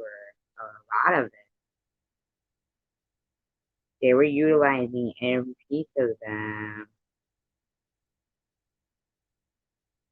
Yeah, but they've always looked at Jews as the scapegoat. And I feel like there's like stories of that give me some kind of a hope. And I would have to say the 6 Day War, that's one of them. Then there was one you were saying last night about um, the Jews that they weren't feeding, but they ended up winning, even though they were starving and they were reduced to cannibalism. Joan of Arc, that kind of stuff. Like there is things in my life that I take as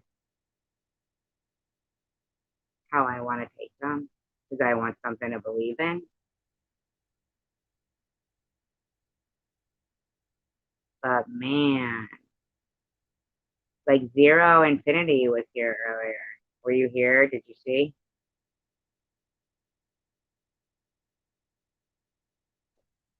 He was being a dick.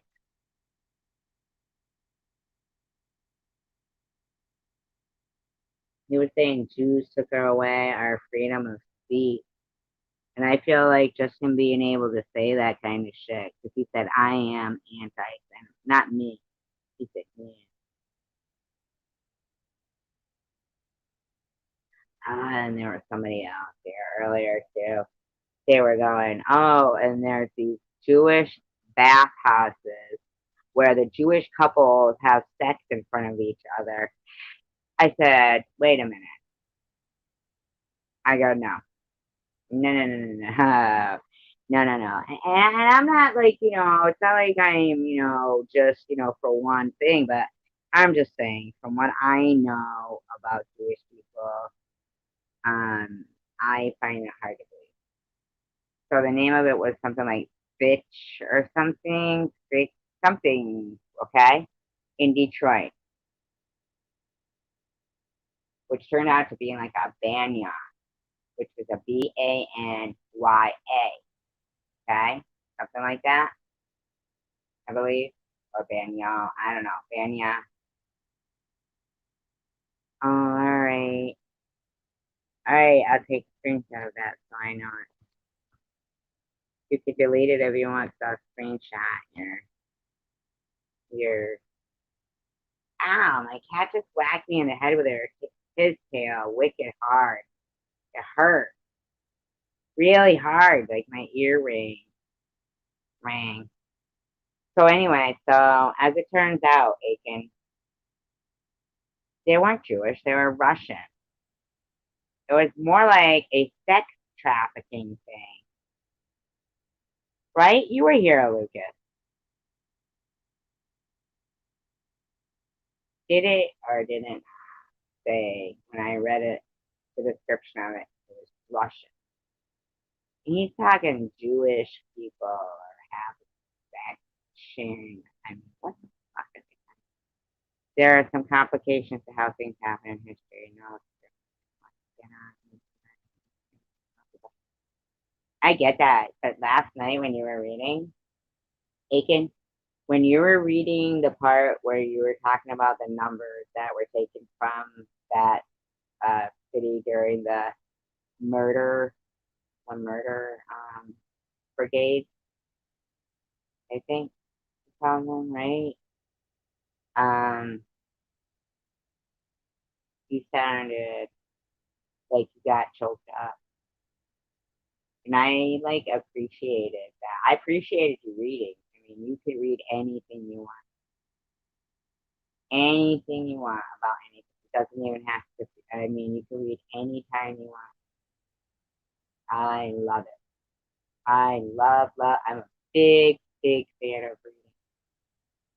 So anytime you read, you find something that you think you want to share, please don't feel funny to ask if you can read it. I like that. That is some. That's to me. Well, if Zero will be talking about it rather than yeah.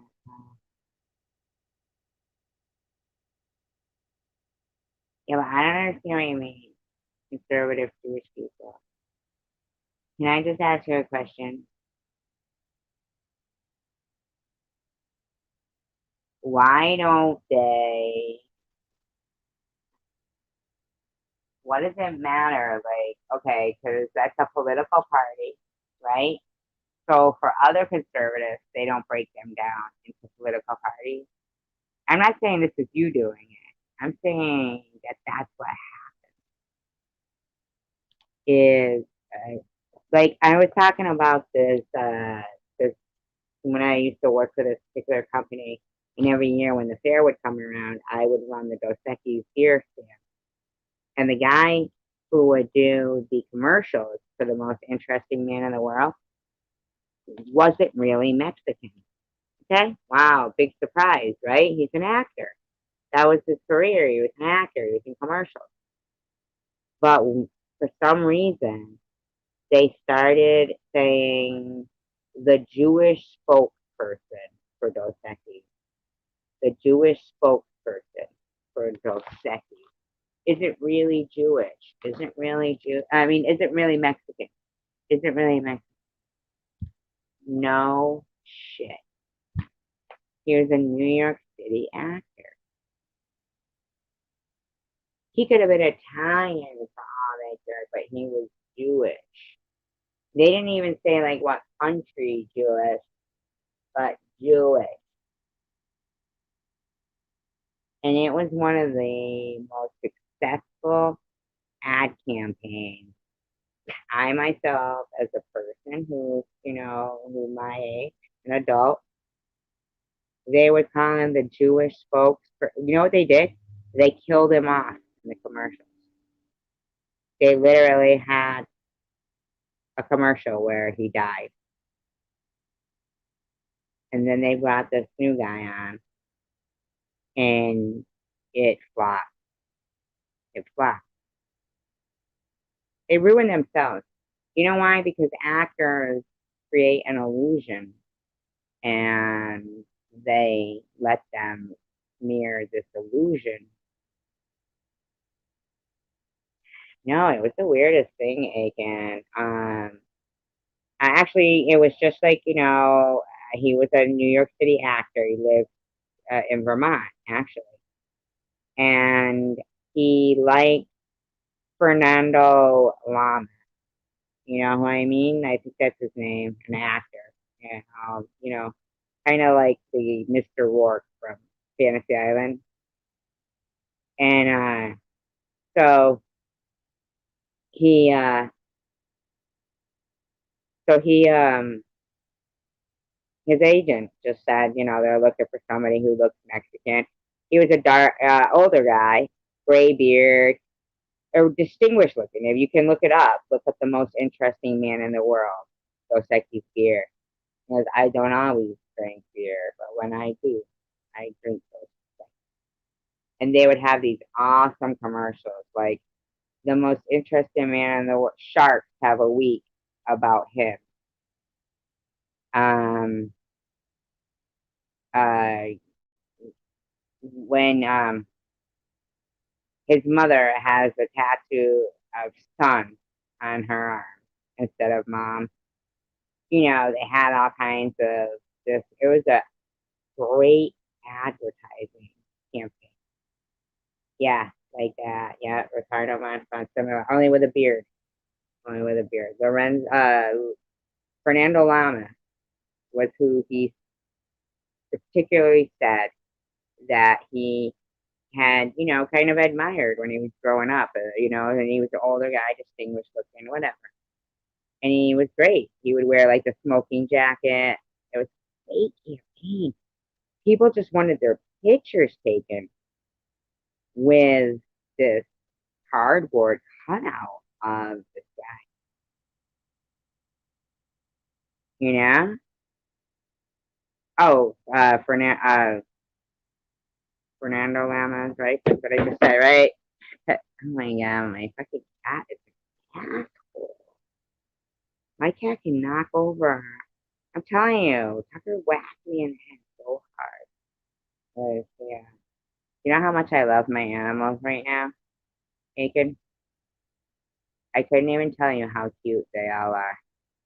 My cat Lulu is laying so funny on the rocking chair. She's the heaviest. She's a calico cat. Not really like fluffy calico like Zoe was, but you know, she's the heaviest one.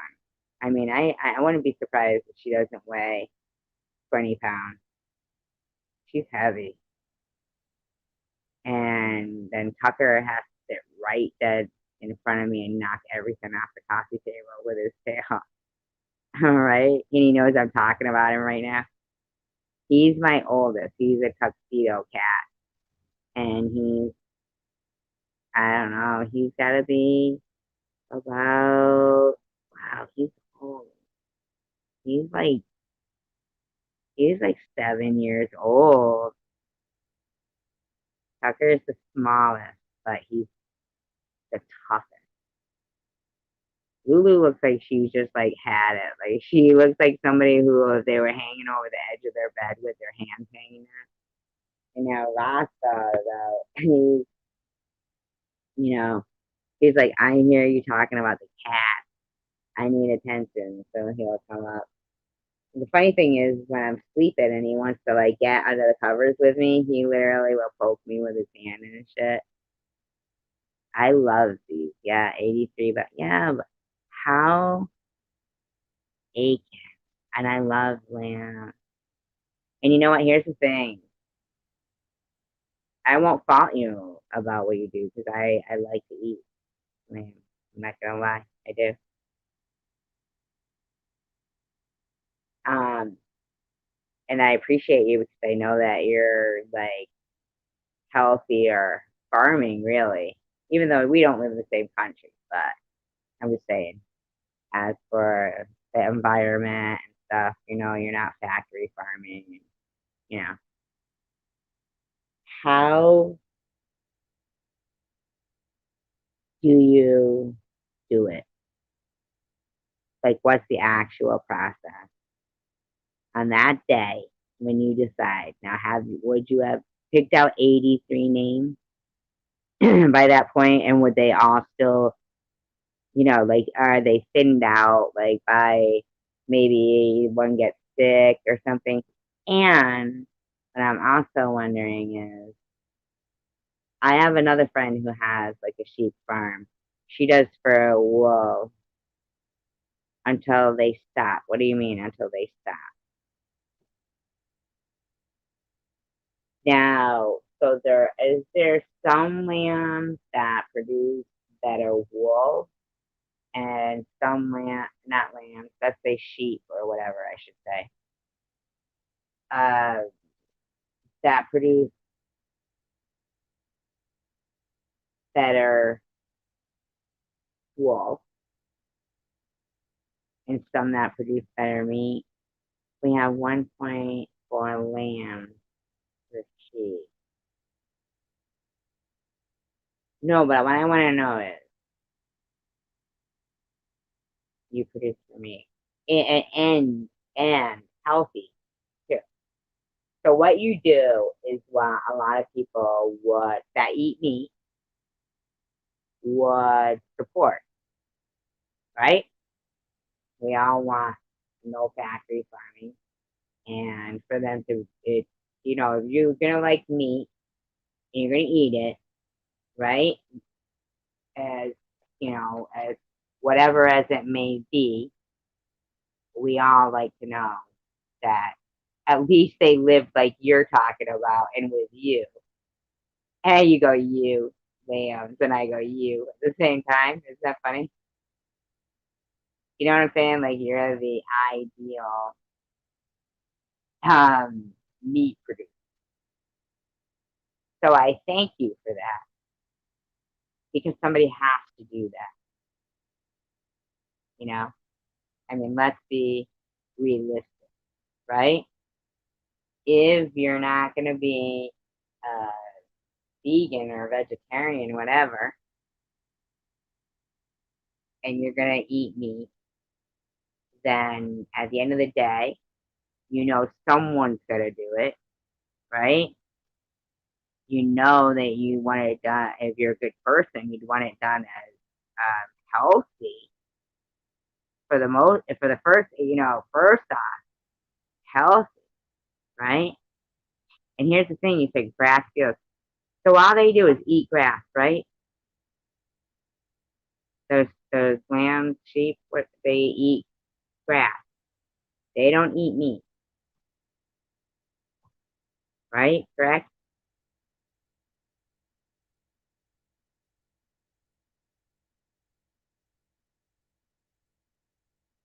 They don't eat meat. They just eat grass.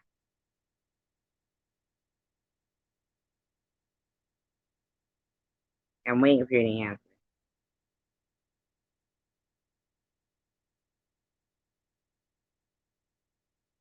I think so, right? That's what you mean. Yes. Grass fields, low density. They just eat grass. I did this interview with this guy who had these cows, but they had horns. So I thought they were bulls. But he said, no, they're cows. Okay, no, but what I'm saying is all they do is eat grass. They don't eat meat.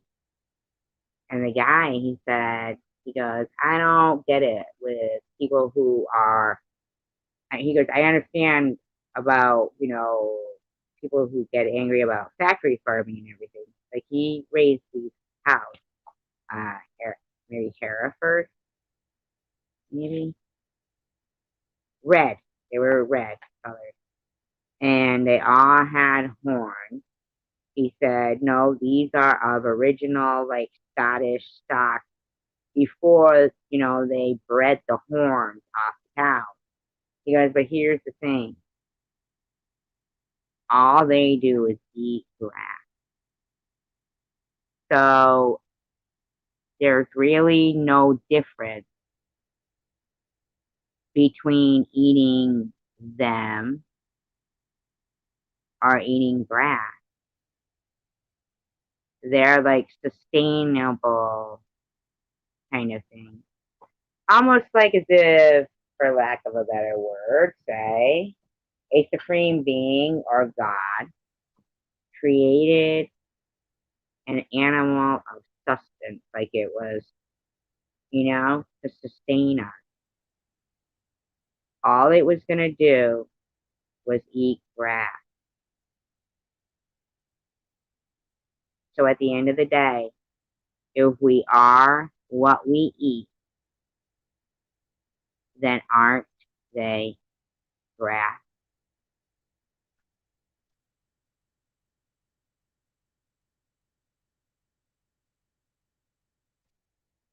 Right? I mean, that's always been this argument for people who don't want to eat meat. What you are, what you eat. well then go ahead and eat a cow because it's grass. What does that mean? No meat eating. Yeah, no meat eating. Yeah, no meat eating. Right. So if you are what you eat, then the way that Aiken or the guy that I interviewed with the cows raise those animals is you can't deny the fact that you can't have it both ways. People cannot say you are what you eat and then, right. See, Aiken? Exactly.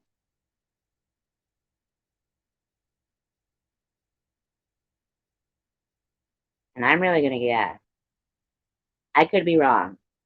I could be wrong. But I think that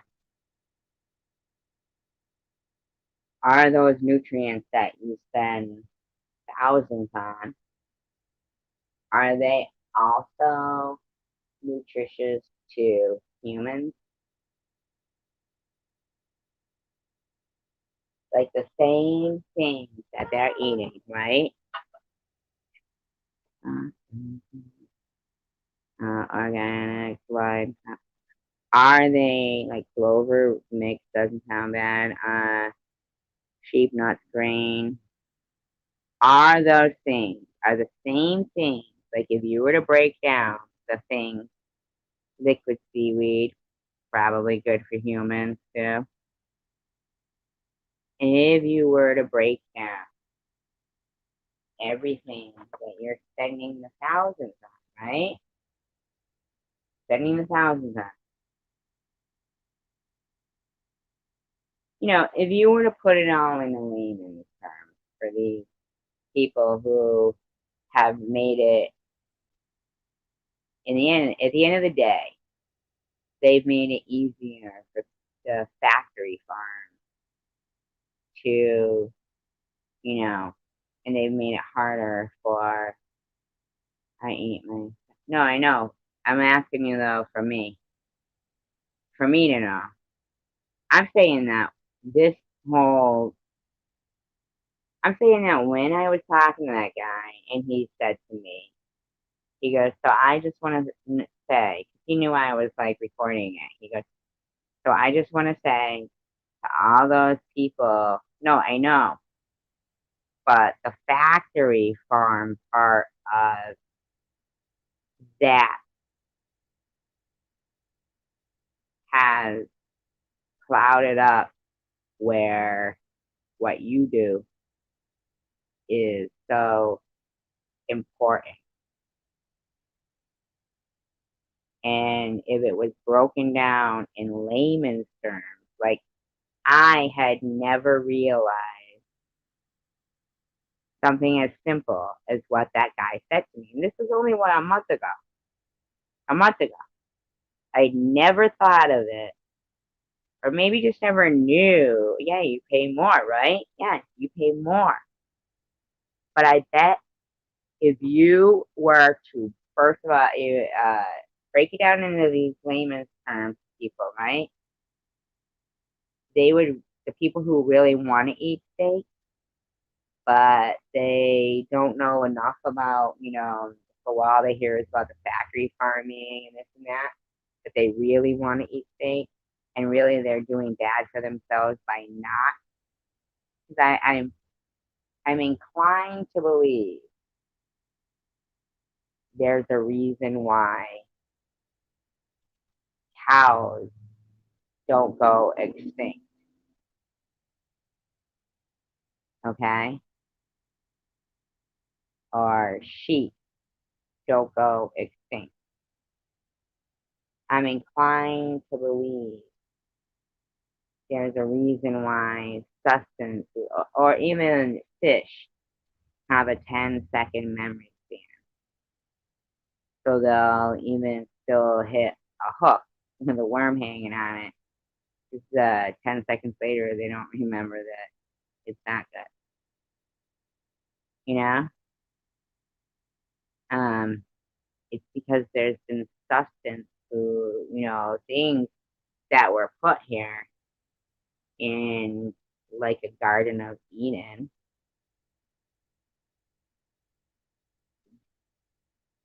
before we, you know, I just really, Aiken, come up here. I'm gonna drop the link again. You are so like in tune to what I was thinking. It was, within and what I've even thought before. When you were saying that about the poppy fields and being high back then in the biblical times, I really, I felt like people would, how people are, you know. But man, I came across that story, the one with the Kubla Khan. Is that who it was? And you're fucking finishing off the thing I was reading. Who can do that? Aiken. That's what you did, right? You finished off whatever poem or writing that was of Kubla Khan. Kubla Khan. And I'm not gonna lie to you people. Genghis Khan, yeah. Kubla Khan,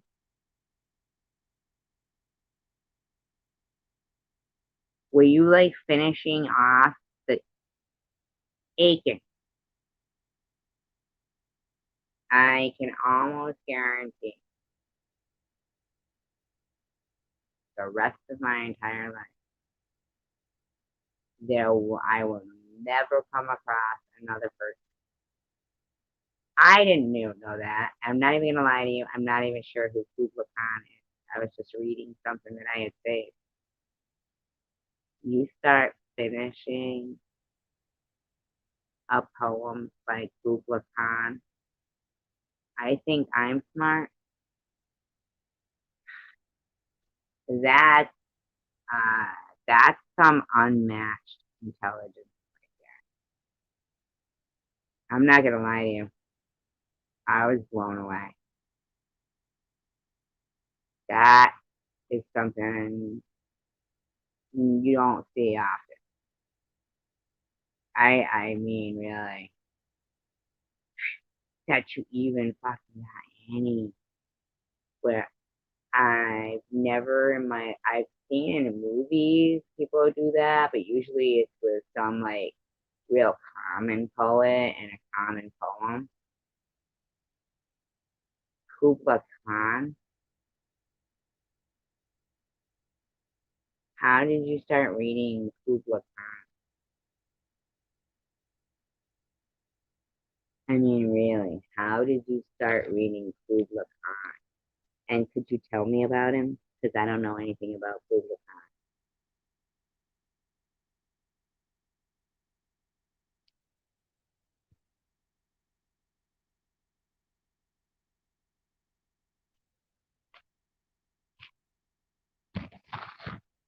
You probably were like wonderful parents. Honest to God.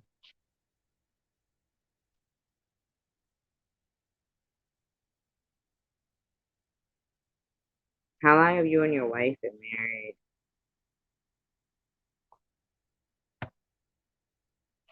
And I don't know. I mean, seriously, you're a very nice person, and your wife is very nice.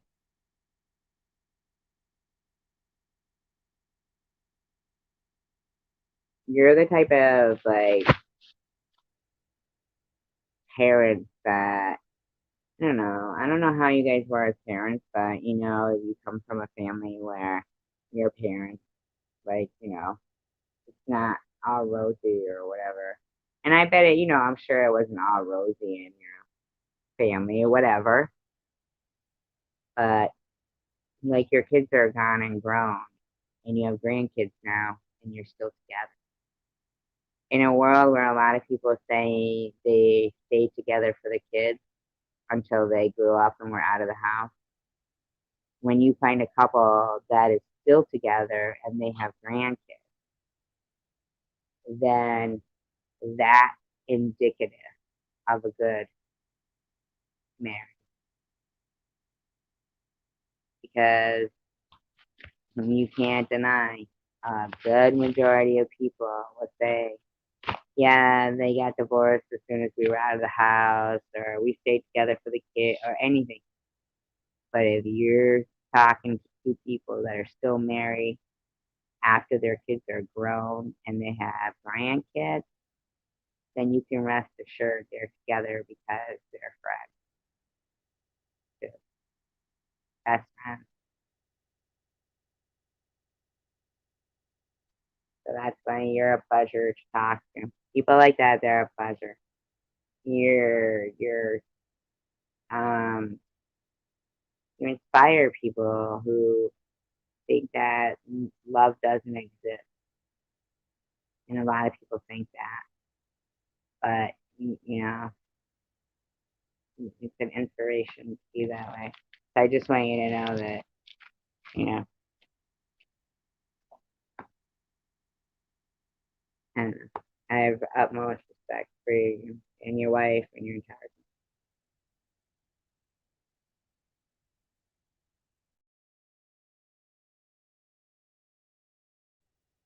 Can you tell me more about Kubla Khan, though? The person who wrote it, Kubla Khan. I think each one of my pets is trying to be the cutest. I realize.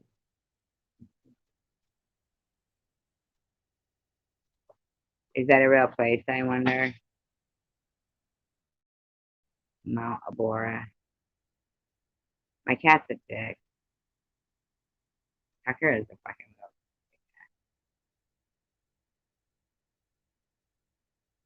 little. That poem is Samuel Coleridge Taylor. I thought you said it was Kubla Khan. Is Kubla Khan a real person? Or is it a poem? Oh my god. Oh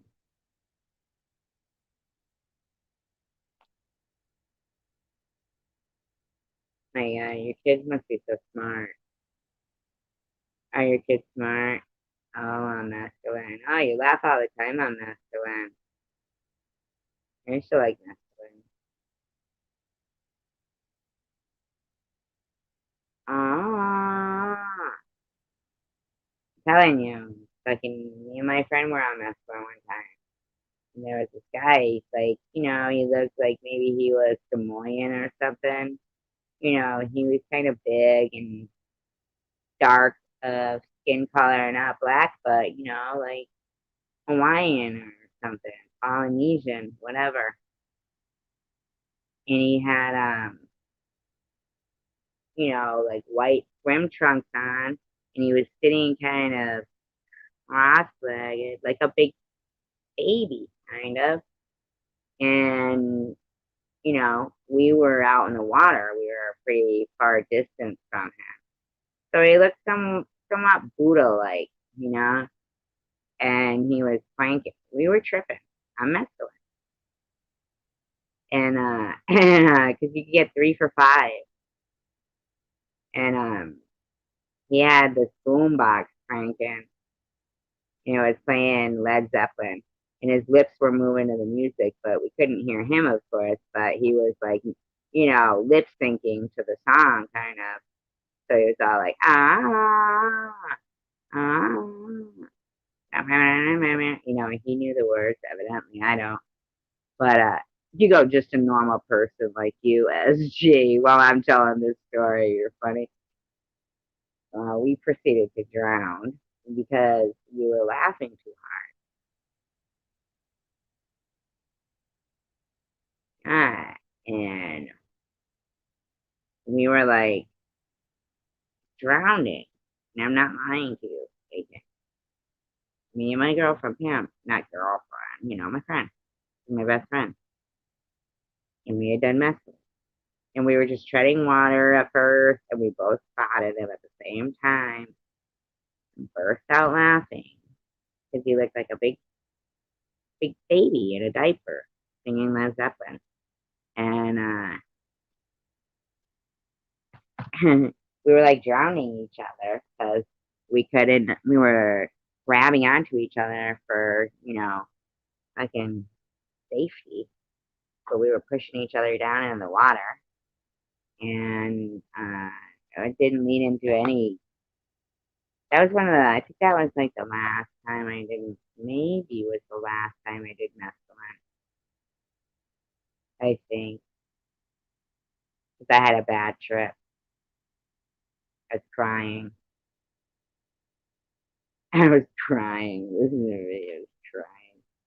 No lie, no lie. Acid I didn't like. I tried that in England.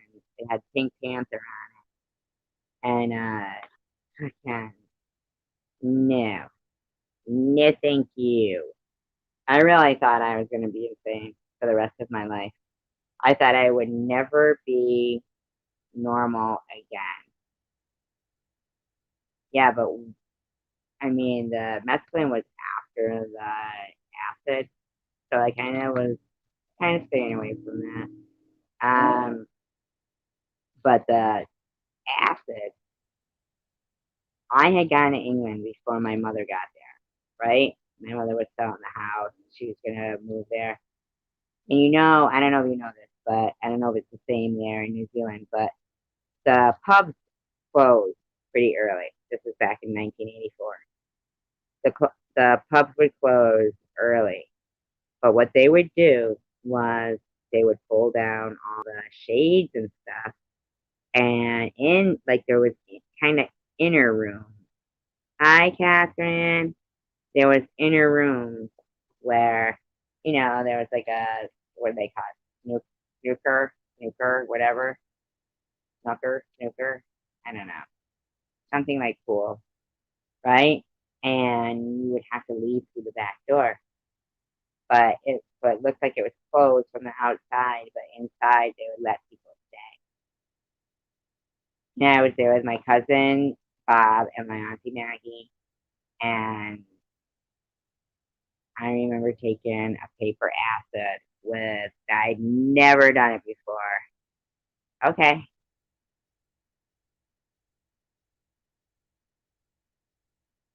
all right. I want you to tell me who Kukulkan is. But so I started to feel weird. I'd never done acid. I was 16 years old. I started to kind of feel like claustrophobic, because there was no windows and stuff. And yeah, we were pretending we were closed. It was a bar, pub in England. So I needed to leave, right? I was telling my cousin Bob, I was 16. I was telling my cousin Bob, I gotta go. I gotta go. So he says to the owner of the place to let me out, and they let me out through this, like, the back, yeah, bladder acid, through the back door down this alley, with like cobblestone street in England, right? It was raining, so I get outside, and the guy goes, "Put your lid on, love." And I'm like, "My lid?" I didn't know what he was talking about. Put my lid on? But he meant my hood from my jacket because it was raining. So, I figured it out. So I put my hood on. So now, mind you, it's dark and late and foggy. Stop it, you two. And foggy. Okay? Thick fog. And I was walking, and um I did have like a bag of crisps that I was eating, which are potato chips. Okay? I had a bag of crisps. But wasn't like in the mood for them yet, because Every step I would take was echoing because it was cobblestone street. The fog was so thick. I had my hood on, and it made me think that somebody was walking next to me because I was tripping. I'm not gonna lie, I never tripped before. I was 16 years old. I was with my cousin, my auntie Maggie. Like I was gonna, like I knew that was gonna happen, right?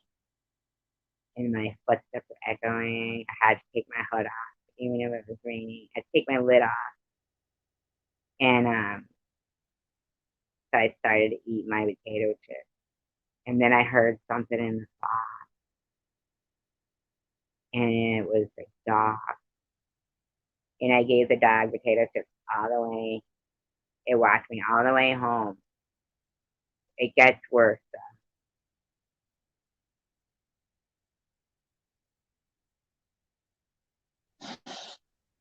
Hello, Aiken.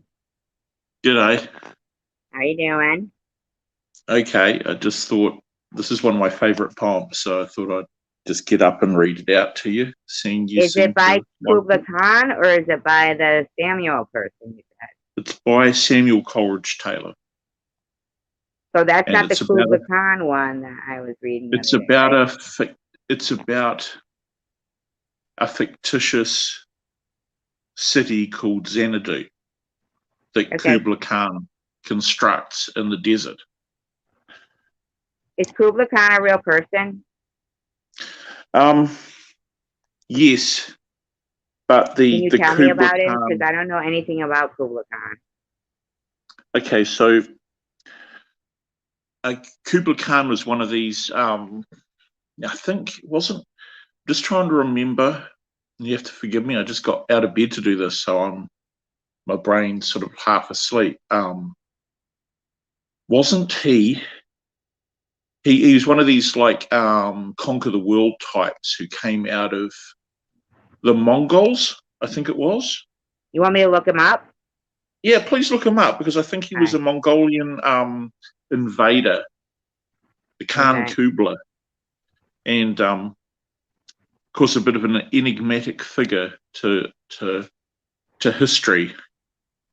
And He so said he founded the Yuan dynasty of China in 1271. So yeah, he was you know what's weird to me is how their years back then.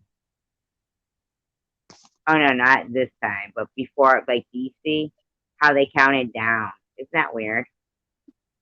it is kind of weird, isn't Yeah, it?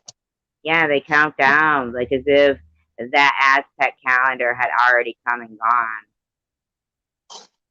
Yeah. Well, the Yeah, calendar changes all the time, you know. right. So shall I read this poem?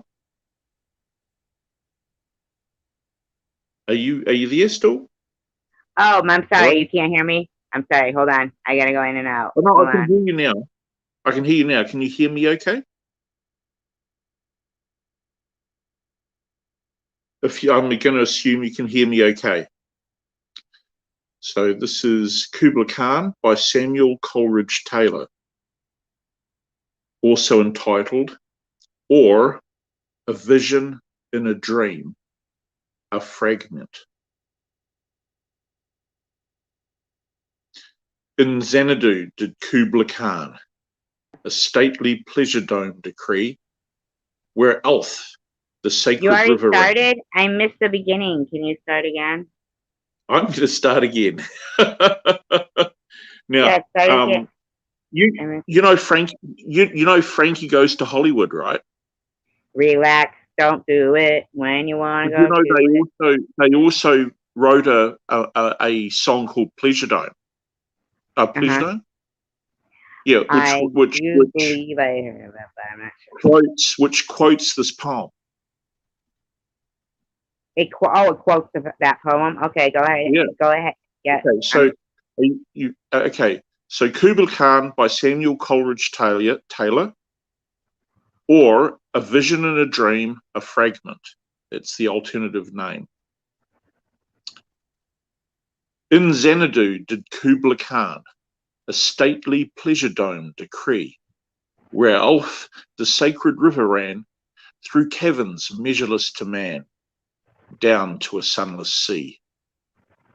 So twice 5 miles of fertile ground, with walls and towers were girdled round, and there were gardens bright with sinuous rills, where blossomed many an incense-bearing tree, and here were forests ancient as the hills, enfolding sunny spots of greenery. But oh, that deep romantic chasm which slanted down the green hill athwart the sudden cover, a savage place as holy and enchanted as ere beneath a waning moon was haunted by woman wailing for her demon lover. And from this chasm, with ceaseless turmoil seething, as if this earth in fast thick pants were breathing, a mighty fountain momently was forced, amid whose swift half intermitted burst huge fragments vaulted like rebounding hail, or chaffy grain beneath the thresher's flail. And mid these dancing rocks, at once and ever, it flung up momently the sacred river, 5 miles meandering in a mazy motion, through wood and dale the sacred river ran, then reached the caverns measureless to man, and sank in tumult to a lifeless ocean. And mid this tumult Kubla heard from far ancestral voices prophesying war. The shadow of the pleasure dome, the dome of pleasure, floated midway on the waves, where was heard the mingling measure from the fountain and the caves. It was a miracle of rare device, a sunny pleasure dome with caves of ice. A damsel with a dulcimer, in a vision once I saw, it was an Abyssian maid, and on her dulcimer she played, singing of Mount Abora. Could I revive within me her symphony of song? To such a deep delight 'twould win me, that with music loud and long, I would build that dome in air, that sunny dome, those caves of ice, and all who heard should see them there, and all should cry, beware, beware, his flashing eyes, his floating hair. Weave a circle round him thrice, and close your eyes with holy dread, for he on honeydew hath fed, and drunk the milk of paradise. There you go. It's the poem. I hope you heard it. Sorry, I'm sorry. I had muted myself for your poem. I'm sorry. It's very That's okay. interesting to me because recently I was asked to be like a co-host one night on my friend UFO Man's channel, and he did a story on Operation. Hold on a second. Operation High Jump or Project High Jump, and Right. I like that they told me, what their topics were going to be before I went on, so I could research. And what they were about, a lot of them were, when I researched this particular story, this Operation High Jump, it was about the secret land. They called it Base Yeah. 211, where there was warm, huge underground lakes were found only a kilometer under the ice. They're 18 degrees Celsius. Located above the water's surface are dome-like vaults filled with warm air. For thousands of years, these warm rivers have formed tunnels underground, ice Oh, tunnels. right. Yeah, ice tunnels, perfect for underground secret bases and access for submarines. At the start of 1939, regular trips were made between the Antarctica and Germany in specially equipped modified research vessels named the Slavia. Um, and these lakes that they have there, I mean, they haven't even been able to. It says 86. 80 the DNA that they found the things there. 86% of it is identical to other living things on Earth, but the rest of it isn't. So it's like there's 3,500 living organisms, Right. all this stuff. Yeah, it was like this whole um, crazy thing that when you were talking about the dome, that really rang kind of weird to me that they say that there's domes of warm air um, on the ice there with this beautiful lake that's white, you know, Yeah, warm water. Isn't that weird? it is. Um, Yeah. the poem, that poem's, he had this vision, right? And he furiously sort of like wrote down a general sort of a frame of the vision of this poem, and he was halfway through it, and he got interrupted, and he couldn't remember the last thing he saw in his vision was this abysmal maid playing on a dulcimer, like a musical instrument. And so he couldn't finish the poem. So the last Hello, stanza of the Nacho. I'm poem, sorry. Tiffany's here. I'm sorry. I was caught up in the conversation. Go ahead. that's okay. So the last stanza of the poem, he's actually saying, fuck, if only I could get that vision of that maiden playing on her dulcimer, playing on a musical instrument again, I could finish this fucking poem. That's Is actually that the what the guy last stanza is about. who was like doing the hashish and stuff? Yeah. Yeah. Yeah. Is It's that just the that one it's I was actually, like had found their story about the other night? I was in shock. It's crazy that you have read that same thing as me, because that's what made me learn about how they would call them spirits and ghouls, but they were drunk, and that how they would refer to in the Bible people who were drinking as oh, what yeah. we would think as spirits and ghouls, but they were Well, really people who, yeah, they used to refer to wine. They used to refer to, uh,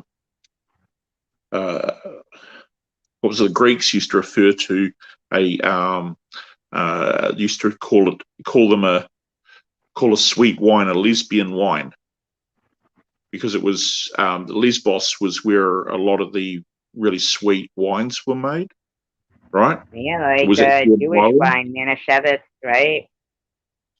Yeah, yeah, yeah. Yes, yes. Ah. Yeah, See, Manischewitz. off the I mean, coast. that's what he did when they said, oh, he turned water into wine. Yeah, by adding it to wine, he just like Yeah, kind of like watered it down, and that's how it yeah, like that's was right. able to split. But the other thing to remember is that, that it was, if I've got an old book I found in an antique bookshop, that I brought. I'm so glad I did, because it went through the seven kings of Rome. Mm-hmm. And so before Rome became the developed, sort of an imperial sort of slant. Like a The Holy Roman the seven Empire. kings.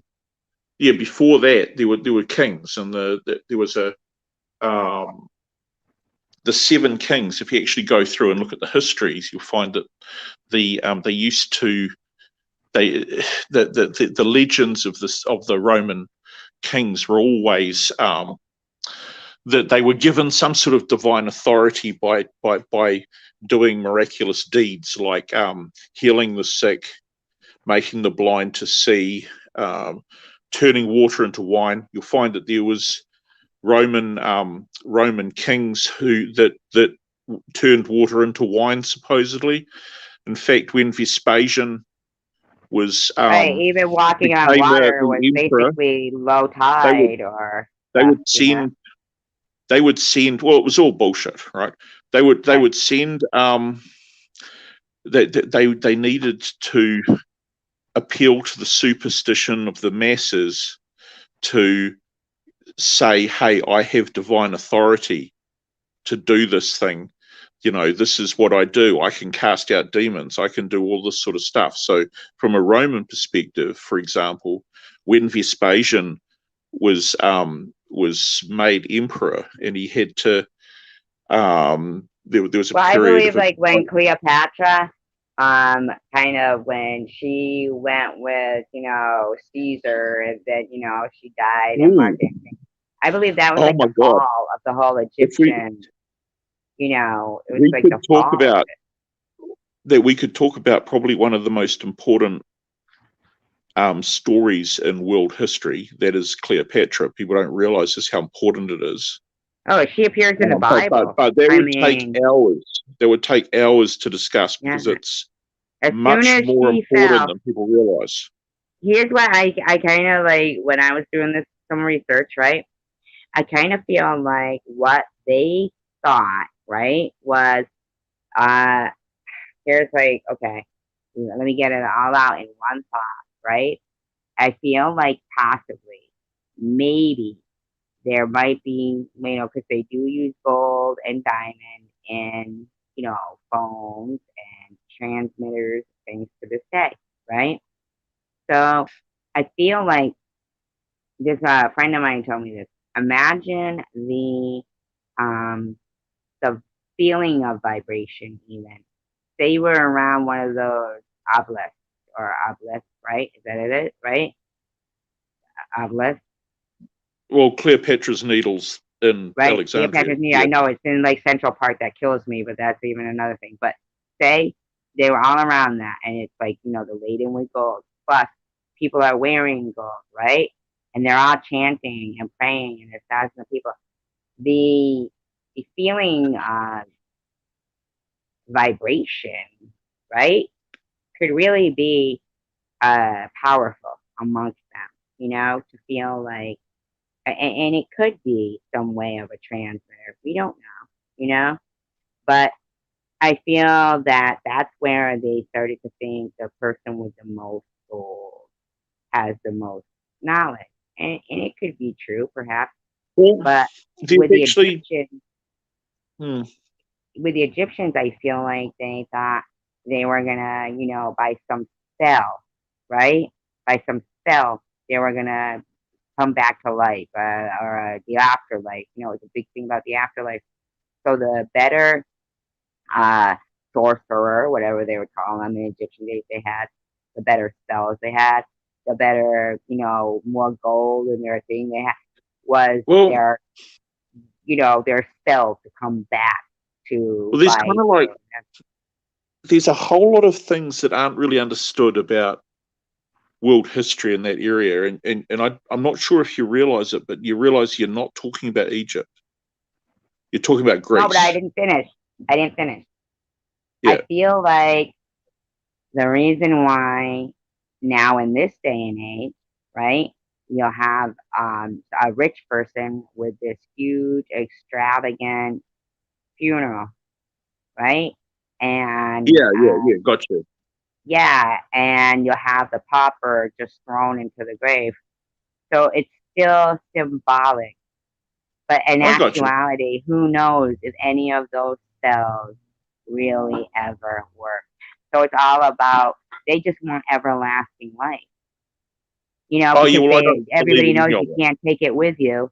So when we go, wow, well, what are they going to do with all that money? They're going to die I'm eventually. going to give it to In my their kids. minds, they're thinking, we're not going to die. We're going to have our streets paved with gold. We're going to have this. They're Yeah. still so caught up And Yeah. who's got the most gold? Have you As ever it heard the comes down song? to, nobody cares. Have you ever heard the original the American Union Workers anthem? There'll be Wasn't it? pie in the Look sky. There'll for be the union there, label. no, no, no, no, no, no, no. There'll be pie in the sky when you die.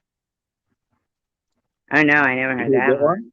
Oh God, I'll I have to find it and play it. It's Yeah, done no. to the it's done to the to another hymn. It's done to the oh God, now what was the story of this? Because all the elites were going around because the thing is that it's always been a battle between the workers and the Tories, right? People, Good the and haves and the evil, really. it's always been a fight for control against the ones that grift and the ones that don't. And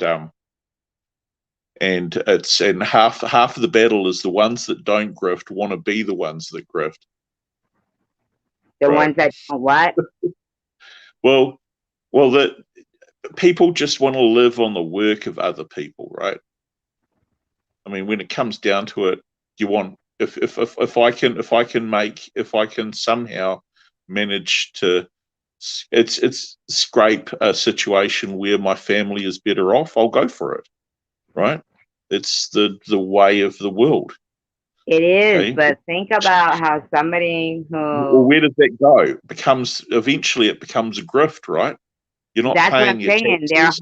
Their whole like end of the day, their whole end game is to live forever, to enjoy their fortune Oh forever. yeah, Nobody's yeah, I gonna know get that. Yeah, yeah, it. that's Yeah, right. And that's uh, that's like we're actually collateral damage. yeah. Well, that's a little bit about Xanadu Kubla Khan's Summer Palace, the Yeah, but vision he's of the Summer Palace. unhatched. Look, He's yeah, high. but Kubla Khan isn't high. Yeah, but Yeah, but Kubla he's Khan didn't write his it. Kubla Khan was like yeah, also, but you know, the vision is actually about that because if you actually look, he traces the river Elf, which is symbolically symbolized the river Styx. It's flowing to hell. that's If you the actually hell. follow Yeah, the I get pattern, that. Look at he the actually story that follows I through told the you was caverns underneath the Nazis the went summer there. palace to hell. And when he gets to hell and he's just about to go further, right, he's interrupted by some bloody traveling salesman or something turning up at the door. And then all he can remember is this abyssal maid.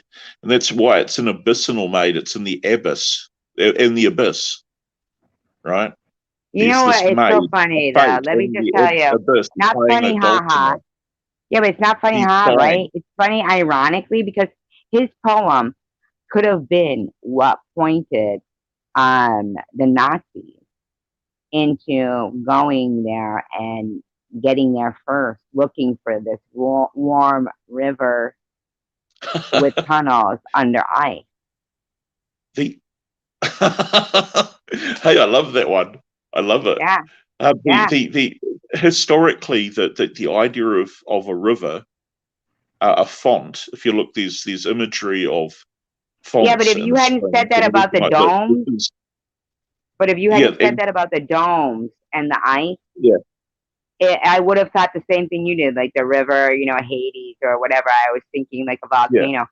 If you hadn't have said that about the domes and the ice tunnels, I um I wouldn't have been brought to that whole, like he was describing exactly what I researched just a month ago. Okay, Yes, funny. because I was going to be on that show. And what happened was America had sent so-called a expedition to go explore Antarctica, right after World War II in the 40s. Yeah, Okay, that's right. Yeah, yeah. and they came back. Now the expedition though was manned by Was that like Bird birds. BYRD Bird Yeah, Expedition? yeah. bird. Yeah.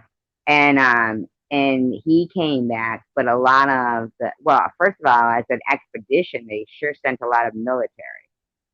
And they came back and they kind of claimed UFO.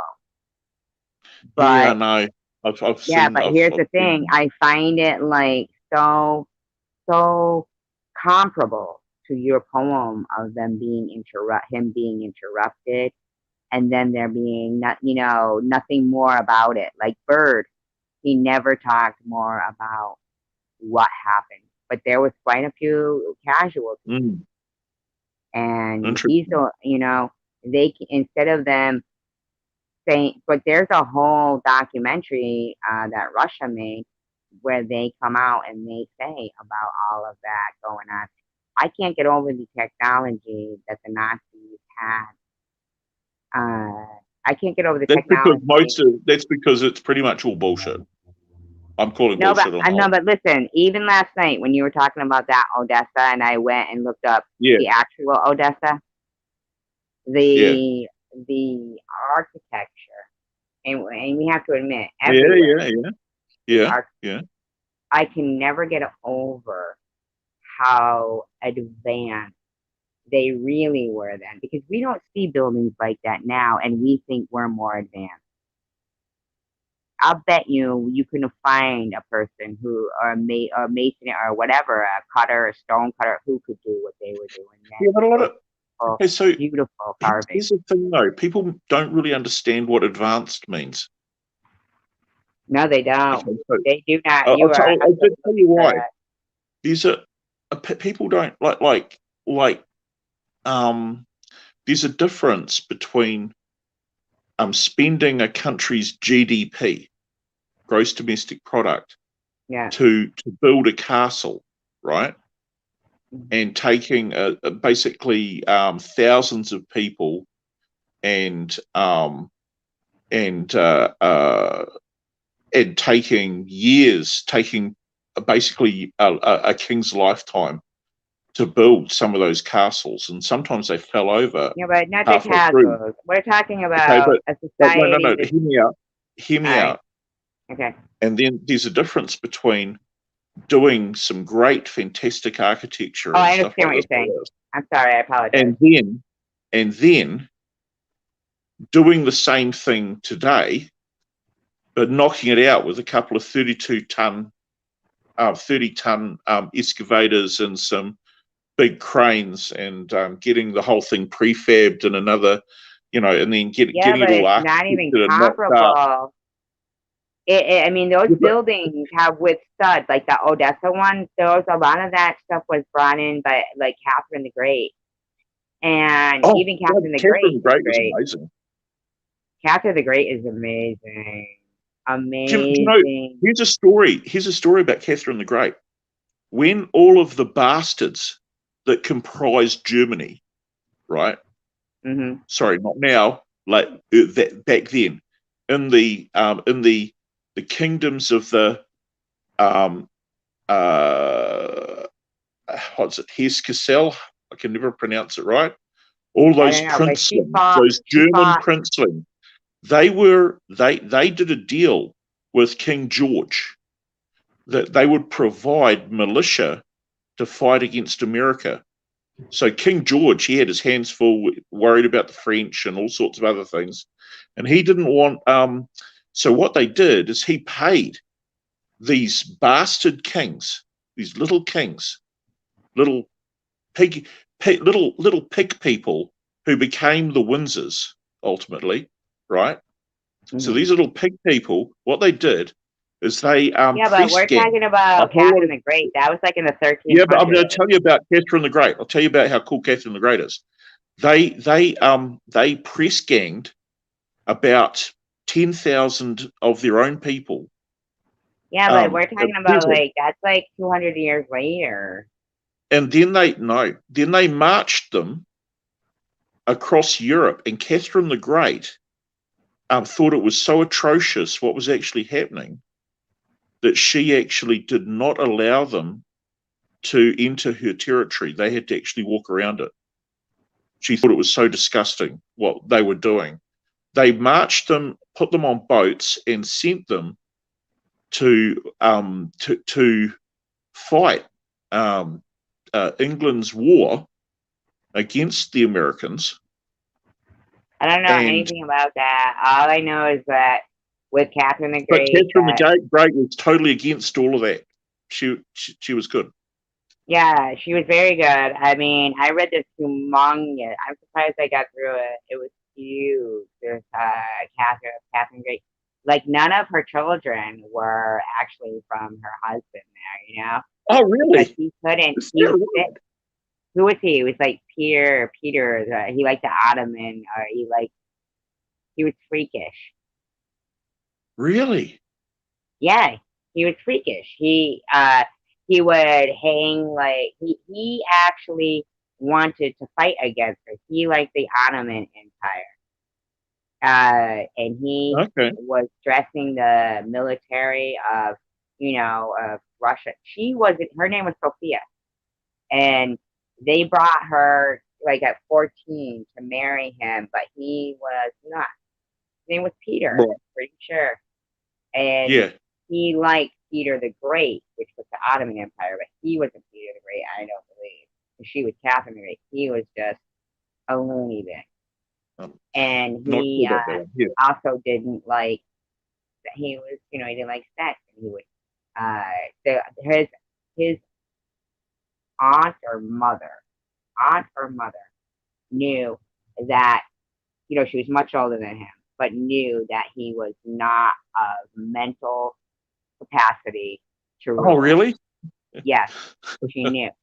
So she had like kind of they sent out far and wide to the families that how they had to still have blue blood in them. Yeah. But she was very distant, Sophia. So they brought her in, and she knew it. So she had a uh, a lover named Grig- Gregorian or something like that. Oh my God, I love the name too, and I wish I could get it totally correct.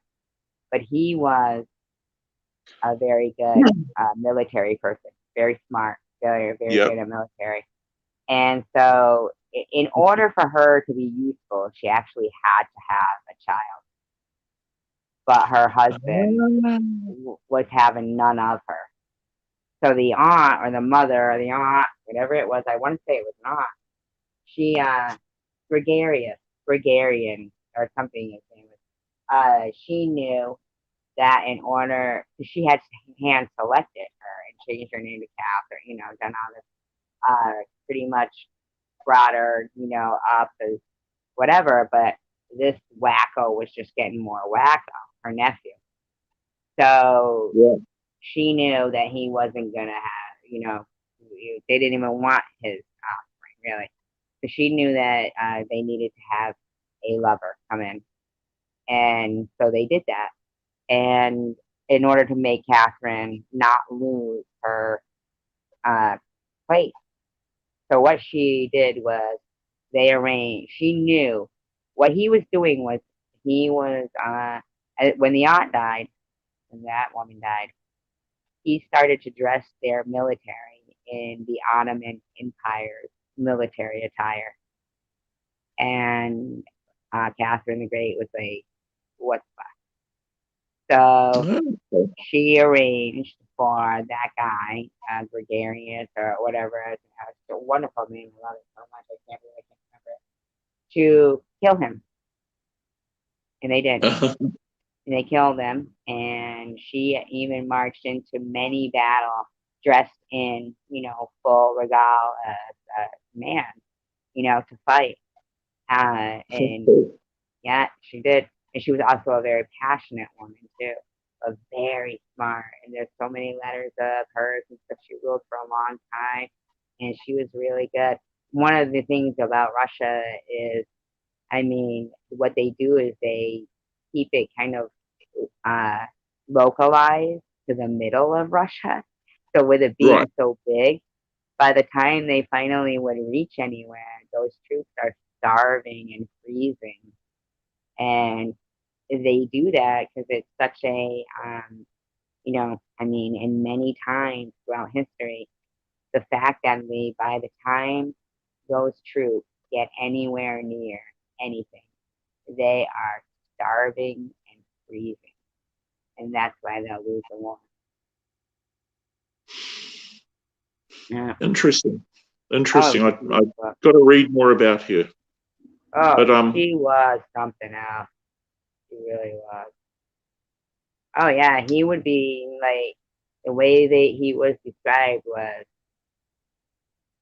it was really, well thought out. I mean, this aunt didn't want Russia to fall into, mm, the Ottoman Empire, their hands.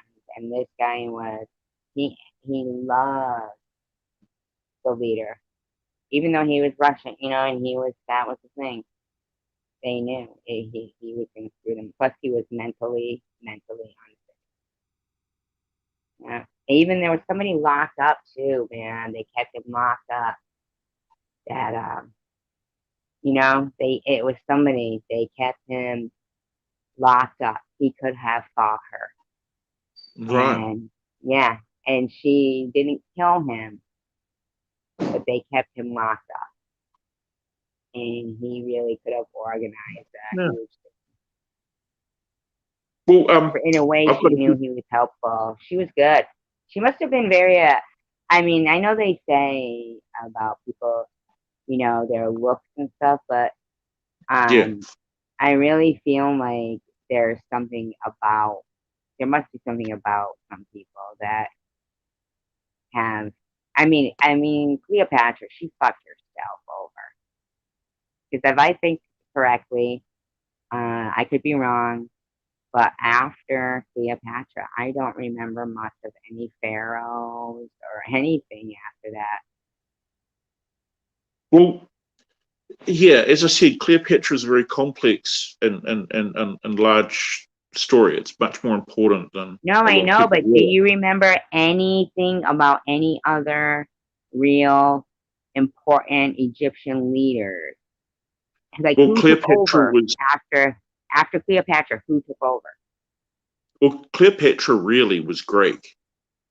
She was, but I mean, if you who look at took the, over the after Ptolemaic. Cleopatra?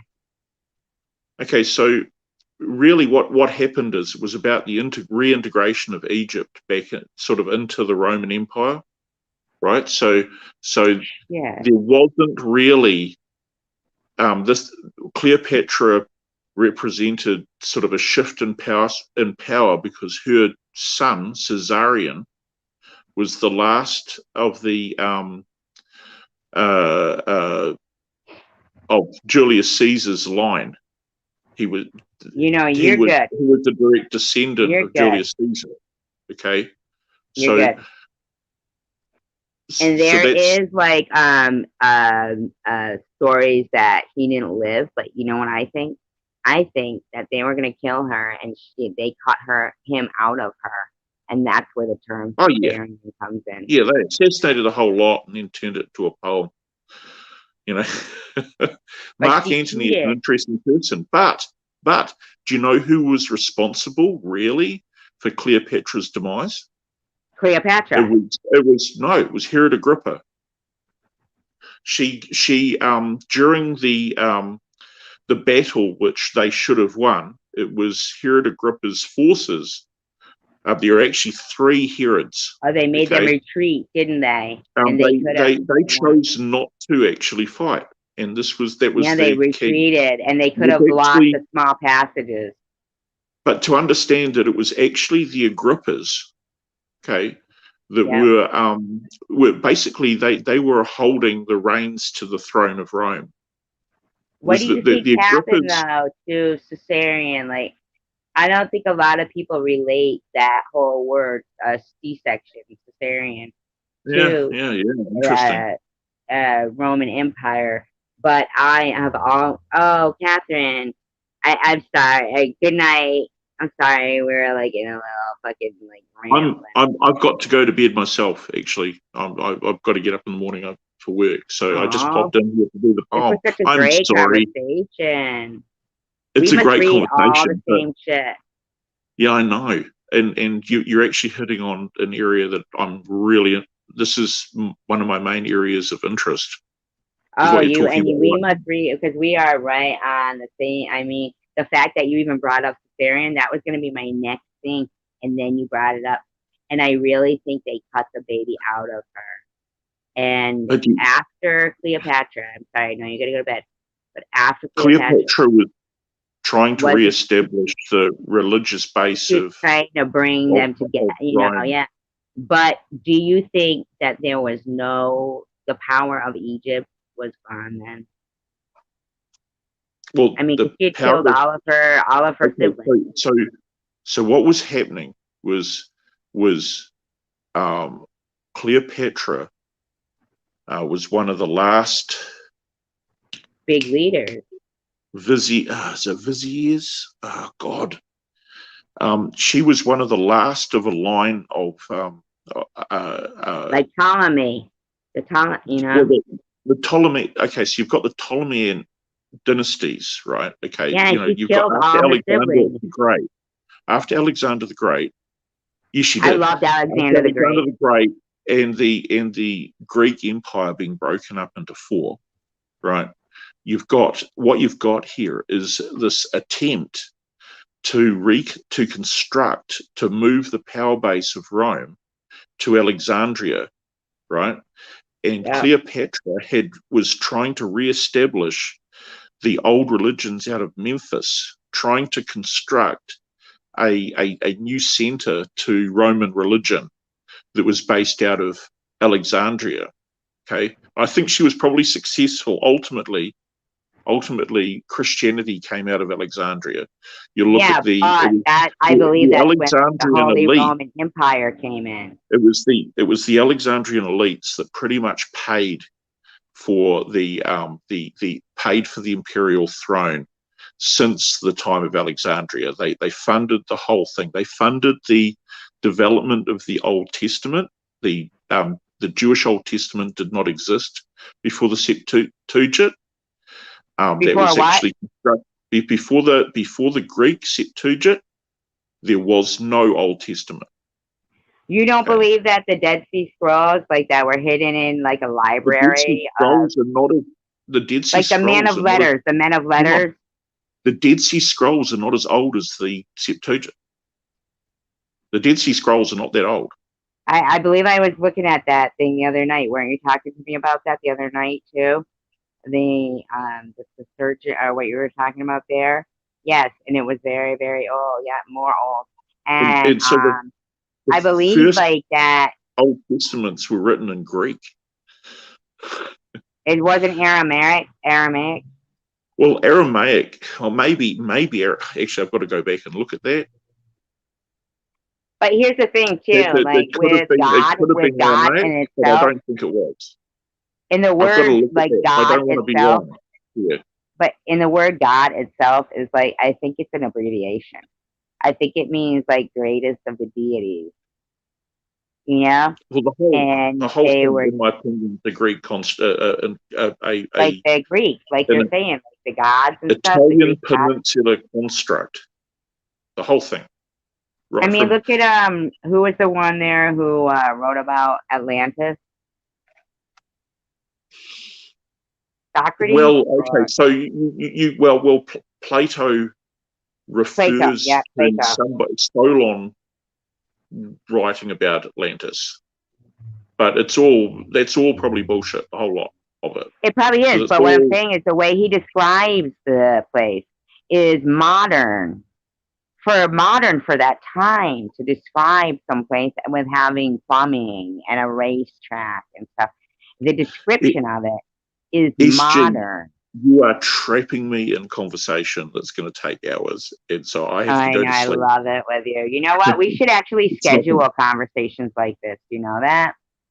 Because I Do you think know who? that they're awesome. I love Do it. you know who has immediate priority scheduling in my life? Your wife? Yeah. Well, And I she know just that. came out. She just came out and looked at me and sighed and went back to bed. Yeah, but right? I said your wife immediately. I knew that because you're Yeah. such a respectful, smart. person, like No, I I can, find it and like I said to normal. you before, any couple that you see that are still together after their kids are grown and they have No, no, grandkids. no, no, no, no, no, no, no, no, no, no, no. I didn't hear that. I was Oh, getting out of bed. I oh, I was I'm saying on that my you know that they are our friends, best yeah, friends, even because yeah, a that's lot true. of people will say they stay But together people for the weren't. kids, and then when the kids are adults, they split up, right? They stay together for their kids. When they hit about 18, they split up. If you see a couple who's still And together, and and I'm very typical of that. So I don't want to. I'm on my second marriage. yeah, but this is it. Yeah, but okay. So are your kids that you're talking about that are grown and you have grandkids with? Are they with your wife that you have right now? My all my grandkids have all my kids have left the home. They're all adults. Right. Are they from your And first or your second marriage? my first marriage was 19 years. That's a long time My too. second marriage is coming on 11 years. You know what? That's a long time. That means that, earlier we were talking to this person, secular human, and he said I have he I can't have good commit. relations with my ex. But he She's the said mother he of my can't kids. commit. Like he already knows that he can't commit. Yeah, I think that's because he doesn't want to commit.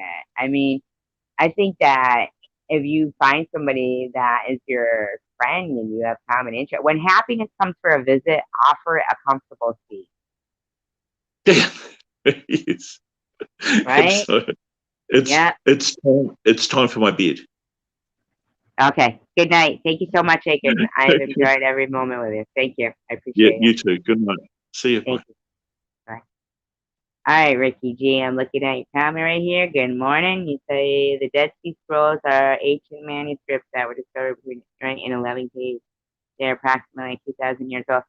Yeah, and I actually was watching this thing about it and saying it said that a 13-year-old kid that was, getting ready for their bar mitzvah, right?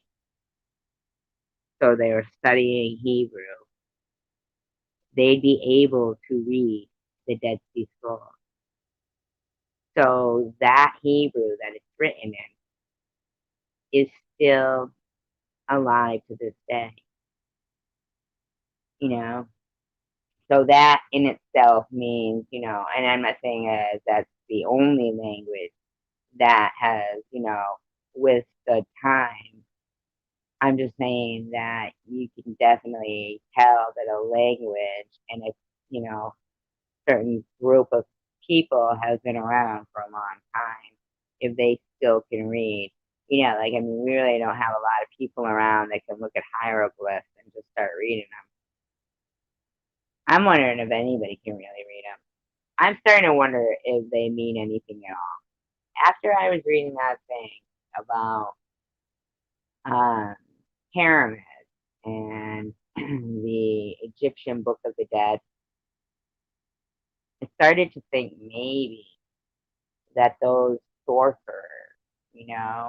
those high priests or whatever they call them in Egypt, that would do these ceremonies, spells and stuff to give you out, when they end up getting into a lot of these crypts, these pyramids, whatever, burial chambers. A lot of them, even without the huge door being moved, that shit's gone. There's nothing in there. But what there is in there is,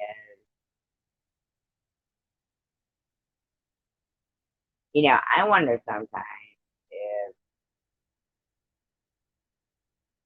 I wonder if sometimes maybe some of these mummies, right? These priests and these mummies and stuff, not these priests, these pharaohs, these rich people. Really, it was rich people. The more money you had, you could do this shit. If they weren't really dead.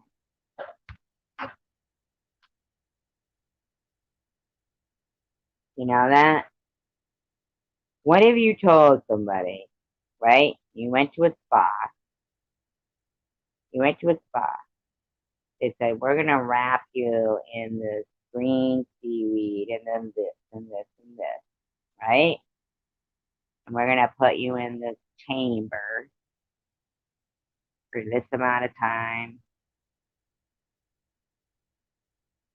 You know, they brought in all your most dearest belongings, right? Maybe just to convince you that, you know, we're not stealing from you. Look, they're all here. You know, who knows what?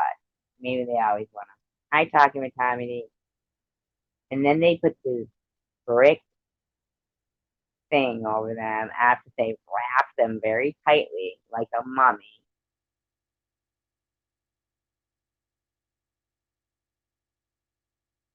And then maybe they start sucking their fucking body organs out of them, right? And leave them in there. And maybe that's why they're empty without the big stone, you know, door being moved from in front of the pyramid. If they put a big stone, all of these people said, you know, this chant is going to be said, blah, blah, blah. You're going to have forever life. Maybe they were sick. Maybe they had something wrong with them. They're coughing a lot or something.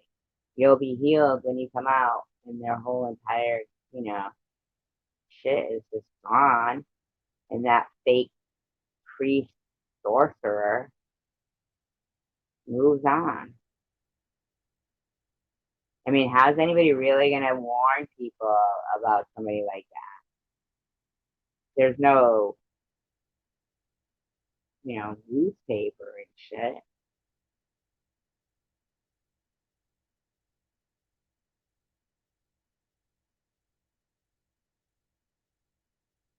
Not, I'm in 18.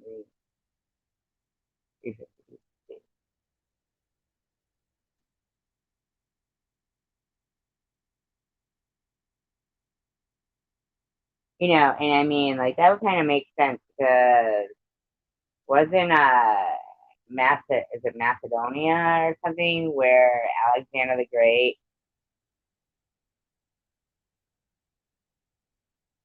but I mean, look at, what do they call it? The Sumerian tablet.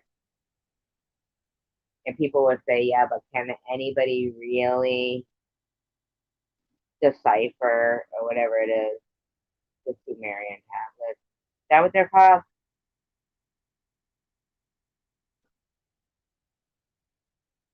I mean, those are supposed to be some of the oldest. And yes, it's all about control. You're absolutely right. In so many of those things, they would take all the gold that was there, right? They're the ones who are going to build the biggest gold cow or whatever, the golden bull or whatever they build. And it's already really happened. Like, I found it strange. We were looking at some, and I can't remember exactly how we got to it, but they were some kind of a section, whatever, of the Templar Knight,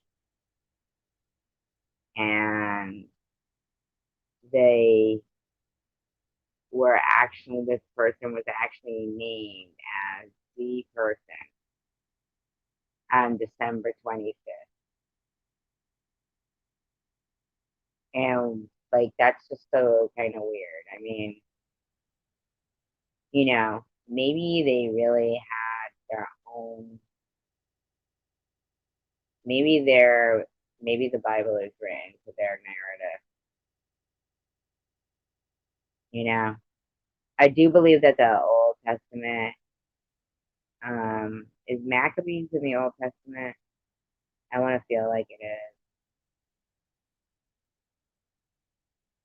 I do like the book of Matthew in the New Testament. You know what? And I feel like every single, I think that the Bible is a good thing to read completely through the entire thing as a history book because we all those times they had scribes and they would keep note of everything that was going on. Oh shit, that's close. I gotta end my live stream. I could talk all night with you guys about this. Really, so refreshing to have kept going. Like nobody's gonna break my sky, right? Keep going with YouTube. Nobody's gonna say maybe you should get up YouTube. Shut up. Maybe you should be a better person. Night, Aiken. Have good dreams. Count sheep. Ah. Aiken.